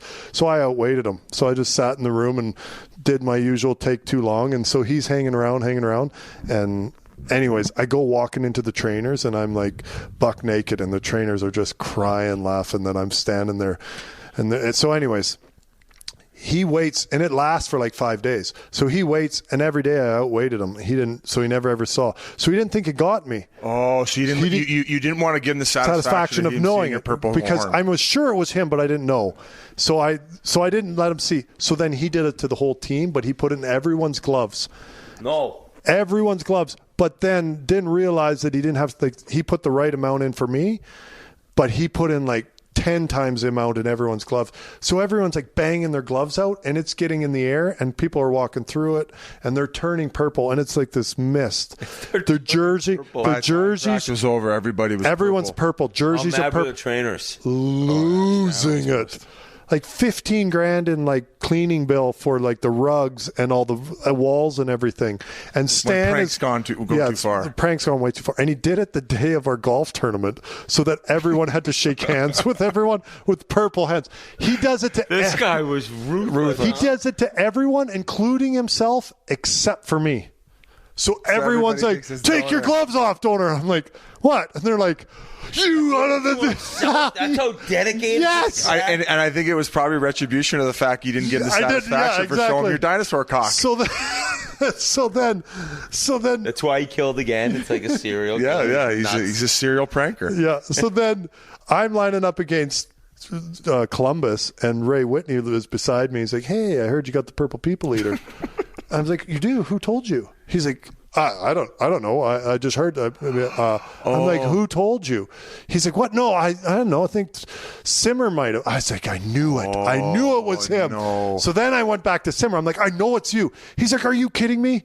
He would love to get me in trouble," which is a good argument because he would have loved to get him in trouble. Yeah. He's like, "That's totally him. He's playing you." I'm like, I'm getting Jedi mind tricked here again. Like these guys. Anyways, it was mind torpedoes. It took him like literally 5 years before he even would admit that it was him, but he finally did. He showed Going up to guys too is so true who pranked you, and you're like, "I know you did it." They're like, "Hey, I promise you, I know who did it, but it wasn't me." That's like and then you're just like, I know it was I'm you. 99% sure it's you, but like you just sort of ruined this for me. Yeah, and it takes way too much time and energy to actually dig and find out. Yeah. Well, Donor, congratulations, man. This was great, though. This was awesome. Yeah. I can't wait till tomorrow. I'm so happy you're back with the Coyotes, man. It's obviously where you should be, and we're actually we should probably announce it now. We're doing a podcast together every 2 weeks, me and Donor. Every 2 weeks? That's news to Donor, so I'm glad I. Yes. Maybe once a month. I think there's a vibe here between you guys. I think this is going to crush it. Yeah. All Coyotes news? Probably, yeah. We still haven't found a name for it, so anybody out there listening, and congratulations, you're back with the Yotes. And who said, one of these guys said, Chase said Yotes Notes. Yotes Notes might be a good name. It's not bad. Chase is looking for a raise here, so let's figure Rolls out off a the name. tongue. Let's figure out a name, and looking forward to the season, Donor. Yes, and thank you guys. I appreciate you guys having me on. I really do. Yeah, hopefully I didn't get you in too much trouble. No, it was pretty good. Okay. I think. All right, let's do it. Wrap it up. Thanks, Donor. Well, RA, normally it's you taking care of these things, but I just want to thank Shane Doan. What a guy. What a guy. He was like a father to me when I played for the Arizona Coyotes. Any bit of advice I needed, I would go to him. Always had the time for everyone. There was no reason he should have been never associated to the organization after his playing career. It was unfortunate how it all went down, but they have made the right decision in bringing him back. The Coyotes are now officially a wagon. Look out! Ow, ow, ow! It's just a wagon. Let's go, baby! A wagon with 3 wheels and a big old cover on it. Yeah. Biz. So, Biz, how many times did he catch you yanking it if you said he was like one of your parents? Actually, I don't know if he told. He would be in some of those, like when me and Yans would be shooting the shit in the shower, he would come in sometimes. Usually I'd leave, though, because he had a big weapon, and I was a little embarrassed in there with my little fucking shrinky dinky after the cold tub. But no, he's the fucking man, and he's the best. I don't know if he told you guys, but it came out today. He was named the Chief Hockey Development Officer for the Coyotes as well. So congrats to him on that. Well, we were interviewing him, and we didn't really know the title yet. So we kind of just He just does basically whatever he wants. I basically just butchered the intro, and then that was it. And then we kind of went on and just asked him about all these prank stars. All right. We'll get back to the divisions in a sec. But first, it's finally a new year, a time to reassess your business goals for 2021 and determine the resources you'll need to achieve them. That's where ZipRecruiter.com/Chiclets comes in. When you post a job on ZipRecruiter, it gets sent out to over 100 top job sites with one click. Then, ZipRecruiter's matching technology scans thousands of resumes and profiles to send you the most qualified people for your job. If you're really interested in a candidate, you can even invite them to apply for your job. With one click, ZipRecruiter sends them an email from you, and you stand out from the competition. It's so effective that 4 out of 5 employers who post on ZipRecruiter get a quality candidate through the site within the first day. And right now, you can try ZipRecruiter for free at ZipRecruiter.com/Chiclets. That's ZipRecruiter.com/Chiclets. That's CHICLETS. Once again, just go to ZipRecruiter.com/Chiclets. ZipRecruiter, the smartest way to hire. Oh, boy. All right, next we're going to what I'm calling the Lewis and Clark division, which is the West. If you look at the area map. Black. Yeah, it looks like the Louisiana Purchase. If you look at the actual map that guy made a while back, the color-coded one that you thought you were tripping when you were looking at, Biz. Either way, the new West Division, Anaheim, Arizona, Colorado, Los Angeles, Minnesota, San Jose, St. Louis, and Vegas. This team had 3 teams that did not qualify for the playoffs last year. All the California teams, San Jose, LA, and Anaheim. Probably one of the weaker divisions, I think you might say. The weakest. Okay. I'll leave. You're weak. So just tee Wood up for the spike. Similar to the East, the West, I think, is a no-brainer, at least for me. Maybe not a no-brainer, but I got Colorado winning this. Basically, I know St. Louis is going to give them some competition, but I'm down with Colorado winning the West Division. Whit Dog, what say you? Colorado was my pick. Tough to go against them. And then I think it's pretty easy with Vegas and St. Louis. Don't know the order in terms of the 2nd and 3rd seed. The 4th seed in that, in terms of who's going to come out of that division making the playoffs, is kind of what's tough, because you got really no clue what LA or Anaheim's going to bring. They have so many different young guys playing. Anaheim's added Shattenkirk, but they got prospects, both those teams. You saw World Junior guys and them taking the private jet. So there's a chance for both those teams to be young. Arizona, no chance they're making the playoffs. So take them out of the mix. And then Minnesota's there. I think Minnesota ends up grabbing that last spot.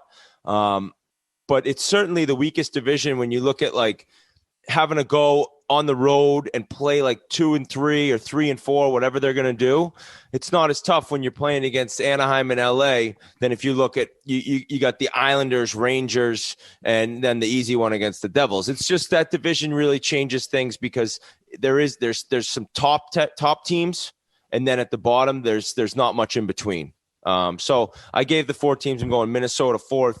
Don't know. St. Louis, what was the other one? Vegas, 2-3, and then Colorado. Coyotes. Darcy Kemper is going to go 56-0. He's not going to let in a goal.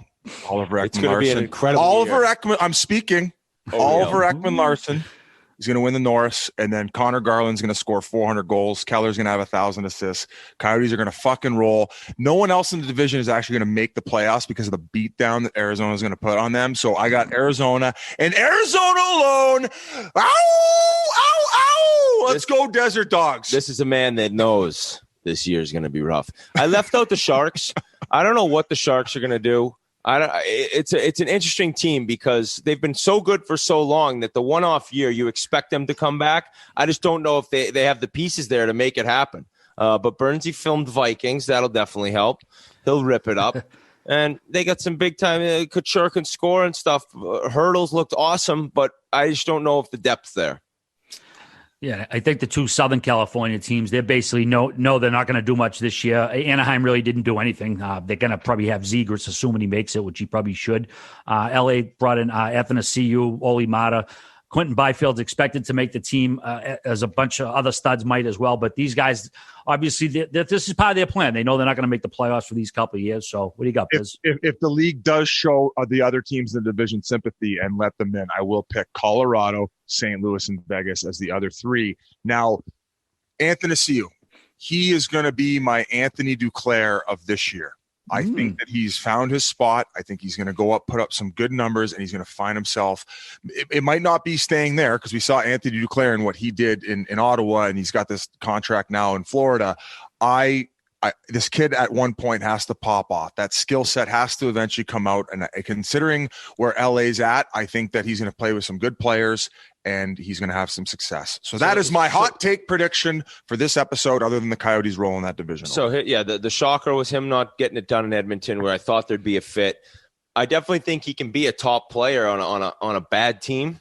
I don't know if he's a first or second line player on a really good team, if that makes sense. So this year could be him getting minutes and him getting opportunities that on a deeper team he wouldn't, and he could pop off. He has all the skills, and the speed is a weapon that he uses perfectly at times. Then other times it seems like he's just skating himself into trouble or skating himself away from where the play needs to be made. So I think it's definitely a guy who's exciting if you're a Kings fan, in terms of he could help during a year. He's that a you wild don't card. expect much, but I don't know. I don't know if you're. I have sympathy for these guys where there's these expectations that maybe never get lived up to a certain point. Like another example. No, but like you hear all this, like, okay, the skill set and potentially put all together. And another example would be with the Islanders, the Ho-Sang. He ended up going to camp again. I saw today he was on waivers. Like, he's not going to get his chance there. I'm not saying that people thought he was going to go there and make that team at a camp, but like, I like to see these guys you keep hearing about with the high skill sets eventually pop off. And this is no insult to Ho-Sang. At this point, it's kind of turned into like a Rob Shrimp story rather than an Anthony Duclair story. You know what I'm saying? And in a sense of like, I'd like to see these guys maybe get a chance somewhere. I think with Ho-Sang, he's like slept through a meeting. I don't know if it's all just him not popping off on the ice. I think there's some other things. Well, we'll get him on at some point because he did reach out to me via DM. But I just, I have a soft spot for these guys. I want to see these storylines pop off. You know? I got you. All right. Like I said, I got Colorado winning it. I think they only got better adding Saad and Devin Taves in the back end. I think the Blues, I'll probably give them a run for the division. Vegas, they, of course, added Pietrangelo. Granted, they lost Schmidt for it. But in Minnesota, man, I think Billy G, he really kind of retooled that roster. Let a lot of guys go or traded them, brought in some new blood, and they brought in Cam Talbot, some of that new blood. Probably solidify the goaltender position a little. So I'm going to have Minnesota as my fourth team making the playoffs from the West Division. And the last one, I got a question for you. All right, do you think that Vegas goes till the end of the season with both Fleury and Leonard in net? Do you think that they'll last the season there? Yeah. I think because there's going to be so many back-to-backs and group games all grouped together and shit. So, yeah, I definitely think that's going to happen. All right, Biz, we saved the best for last. The North, the Canadian division, Canada division, whatever you want to call it. Let's see. I like Vancouver to win this division. I know you're probably surprised and say Ottawa. What? I like Vancouver, man. I mean, they got Braden Holtby. I know they lost Markstrom, but you can make the argument Holtby's an upgrade. They added Nate Schmidt as well. I know they lost to Foley, Stetcher, Tanev, like I just said, Markstrom. But what they went viral this week in their camp is Tyler Martin, Adam Gaudette. Little scrap in camp. It looked like Martin might have slew foot him there. Let's get your expert analysis on that. I would say that's a camp that's got some chippiness where a coach might have came in and said like, hey, let's get the intensity up. We got a lot to prove. There's been some moves to made. And this is a tough fucking division. And it's a team where you have like three guys up front and everywhere else spots are open. Exactly. Like there's going to be some serious competition in advance. And if you ever see Mott play game to game, he's a big ball of energy, and he's the type of guy, he's got one speed, and it seems like him and Gaudette were going at it. Yes, I would call it a slew foot, although it was a tough angle from training camp. And I don't know who posted the video of it. You could probably dig that up while I finish my comment here. But the funniest part is how after he did it, Gaudette dropped his stick and then Mott slapped his stick away, and then you see the wires cross, and then right away practice Donnybrook. So I think that those things kind of set the tone sometimes. And in a season like this, you need some spunk coming out of the gate. We saw it with St. Louis. Guys, I've been in plenty of practice fights during my day. That may come as a surprise to you, given the fact with that I got a puck. Yeah. I got a pretty short wick with both, not only puck, but players sometimes. But this is going to come as no surprise to anyone. Toronto through and through is going to win this division. I am expecting big things. I see if they don't get out of the first round, I will saw my dick off live on YouTube on Chiclets channel. Katie's like, no. She's like, yeah. She's like, actually, okay, just don't cut your tongue off. Just keep your nose the same length. Toronto, they look really good. They added somebody to the back end who's a good at both ends. I'm drawing a blank here too. Guy who came over from Calgary, Brody. Oh yeah. And Simmons adds that salt and pepper, that sandpaper finish, and Joe Thornton, that experience in the locker room. I think he's going to help with the special teams and what he's got to contribute. Whether I would imagine he's going to be on them, but if he's not, having him in a video session ain't going to hurt you. And just calming those young guys down. This team is still very young. And John Tavares has a lot to prove as captain. And I think last year left a very bitter taste in his mouth. And it's time for his team now that he left that shitty Islanders organization. He needs to advance farther than them in playoffs one time. Give me one time here. Give me one. Give me two, Utah. I think that the old Metro, whatever that's called now, the East, that is the toughest division. this is the most exciting division for me. The idea of the Matthews-McDavid matchup that many times, the idea of Peterson going against Tkachuk, and just the Canadian rivalries throughout that country and how special those Saturday night games are going to be. I'm beyond fired up. I'm also with you, Biz. Toronto is my pick. I think a lot of people say, well, you bring in forwards Thornton, you bring in Simmons. I mean, neither one of them are fast. Well, the team's played fast for a little while and it hasn't worked. Maybe they need to play heavier. Maybe it's a thing where Toronto doesn't want to just be an off-the-rush team. They want to be a team that's going to be able to cycle you down low. So you add some size, you add grit, and you add Thornton, who can pass the puck from anywhere. Yeah, he's not going to beat you one-on-one coming into the zone, but he's going to grind you away beneath the goal line and make plays. So you saw the line that he's currently with Marner and Matthews. It's exciting, and Nylander needs to play well for Toronto to have a big year with the money he is being paid. No, it's not extraordinary, but it's enough where you need production from him, and he has it at times. He's also just kind of a little what do you call a guy? He can float out there at certain moments, and I think you need to see him really diving in, playing physical, and just getting involved in the play more than he always does. He can kind of disappear in my mind, but the team's great. Riley is a star defenseman. He's going to play 27 minutes a night. Who knows? Maybe a little less with how crunched in the season is together. 40 minutes. I love that squad. I really do. And I look at the whole division, and it's going to be a battle to make the playoffs. I think Toronto's in, no doubt. I think Edmonton's going to get in because I just think McDavid being healthy right now, knock on wood, and Draisaitl and what he did with him gone, and that team kind of still on the upswing. Look for Yamamoto. Maybe he makes a little bit of a step this year. That's a skilled player who did show moments last year. He was great. After that, it's like I can't see Calgary not in the playoffs. The Battle of Alberta is going to be off the hook this year. It's going to be exciting how many times they play each other in quick amounts of time. And I love their squad. Even though they lost Brody, their D's still nice. And Markstrom is an awesome goalie. I said, or you said, RA, that you could almost say maybe Holtby's an upgrade. I really disagree with that. I think Markstrom's a different level goalie right now than Holtby is. It'll remain to be seen this season. After that, so if I'm picking Toronto, Edmonton, and Calgary to both get in, it's going to be tough because Edmonton and Calgary are going to kick the shit out of each other. That fourth spot's a battle between Van and Winnipeg. I don't think Montreal has what it – everyone's talked about Montreal and what they're going to do this year and how it's a totally different look. I know betting against Carey Price is tough, but – I don't see them making the playoffs. That could be my most fucked up pick this whole preview show. But I'm looking at Toronto, Edmonton, Calgary, and then Van and Winnipeg battling it out for that last spot. And Ottawa's going to kick the shit out of some teams. I don't know if they're deep enough to make it into the top four, but they're certainly not going to be an easy game against them. There's my Canadian division preview. Thanks for coming. I hate to do this, and I'm sure that a lot of people from Alberta are going to be upset with me, and the fact that I'm going to leave either one of them, the two best players. No, just the two best players in the world. Well, two of the best in McDavid and Draisaitl not leading the Edmonton Oilers to playoffs, and I think that they are going to miss playoffs. And who I do have sliding into playoffs is Montreal. Okay. Been a bit of a culture shift. They brought in some new guys, and Bergeron's been very vocal about the fact that he thinks that they've made enough moves to now put this team into that realm of conversation, and it's playoffs or bust. I like Montreal sliding in there, probably in that 4 seed. Tatar needs to be good there. I definitely think Calgary. I like the way they're built. I think Johnny Gaudreau has lost his foompa, and I think he's ready to go. I heard. I heard that his gunt is no longer, and he is ready. He went on a little diet. Yeah. That thing's He's gone. got the Spanx on, and he is ready to go. No more Biff.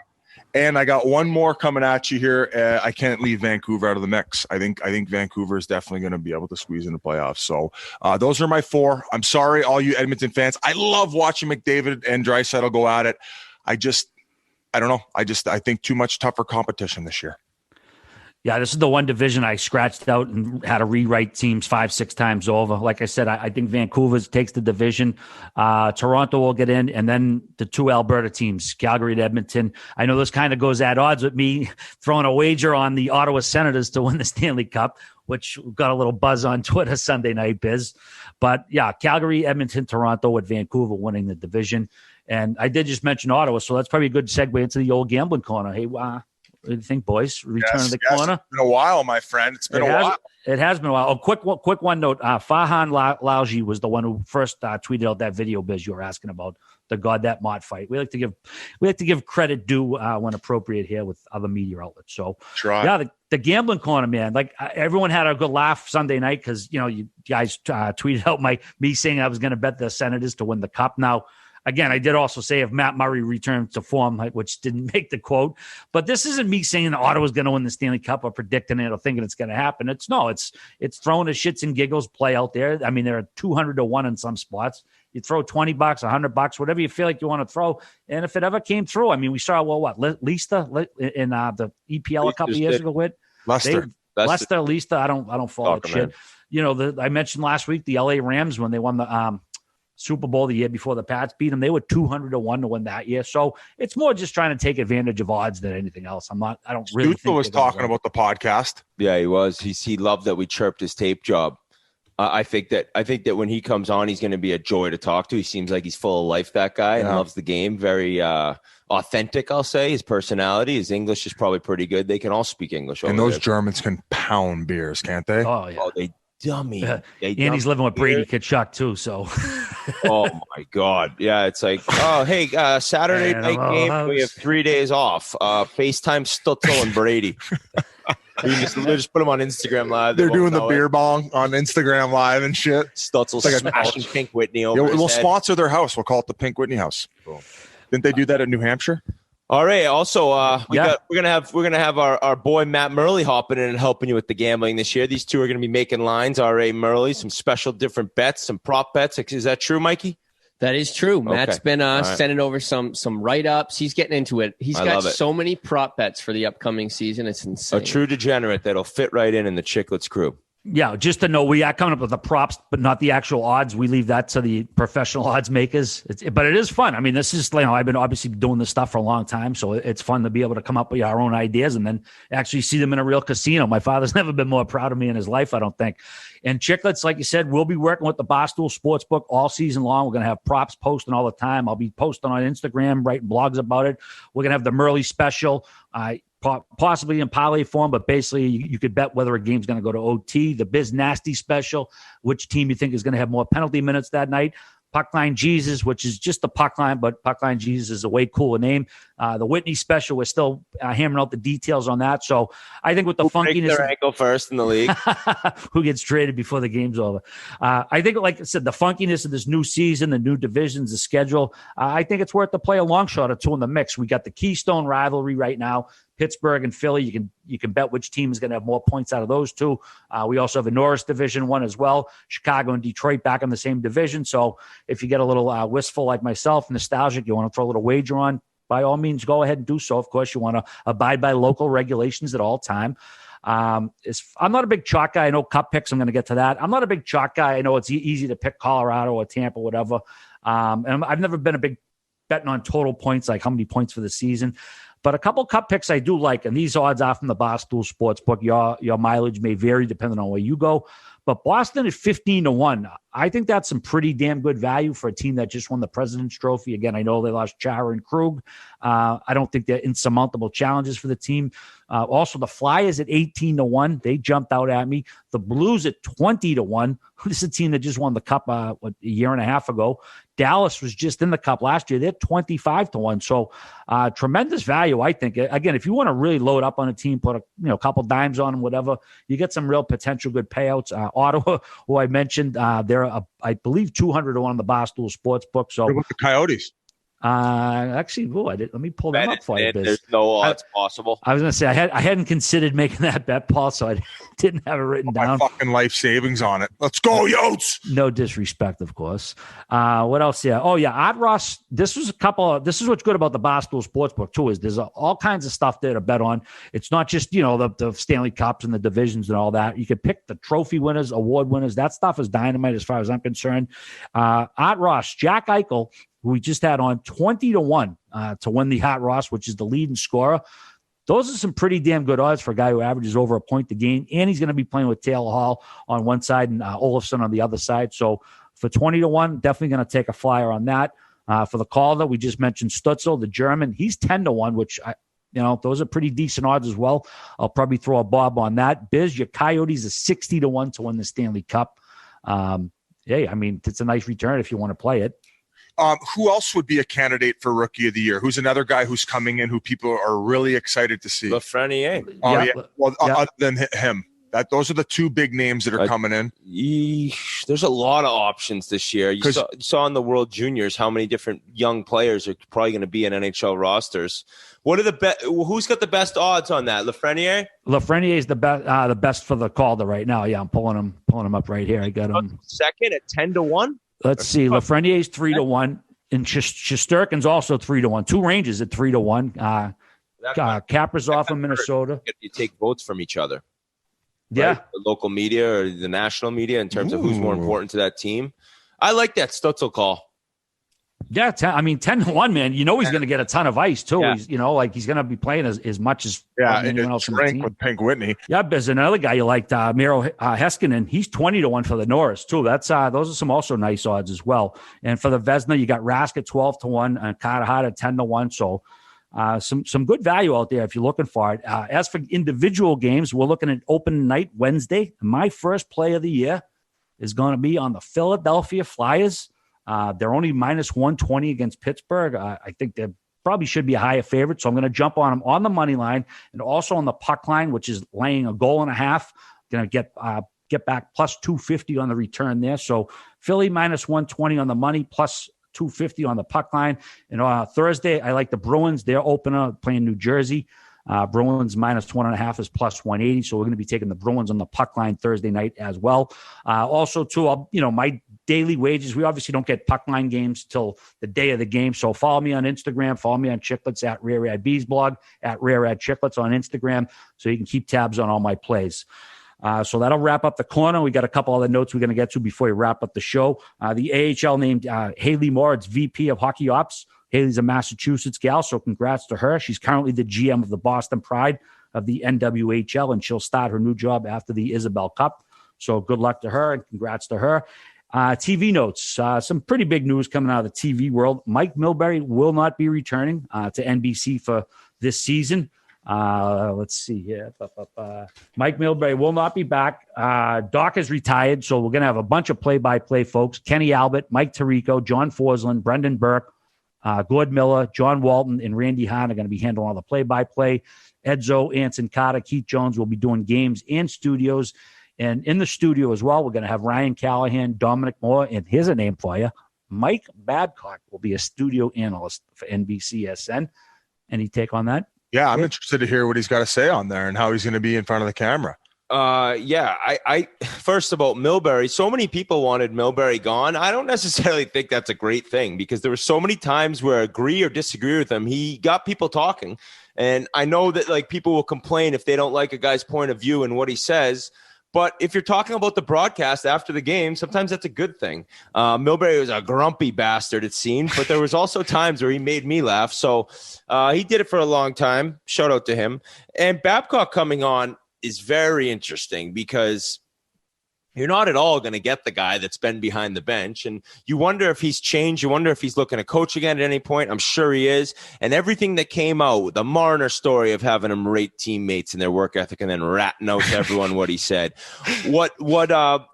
Franzen, the mule, what he ended up saying he did to him. So there's some real scumbag shit that Babcock's pulled throughout his career, and now he's got a nice television job. He definitely has the vibe and the face to be on TV, right? He can talk. He's got the head of hair. He's somebody that I think in terms of what he's accomplished, NBC looks at like, wow, we got at one point one of the top coaches in the league. As far as what he's going to be bringing to the broadcast, you mentioned he's going to have people talking afterward. 100%. I think that him and Milbury.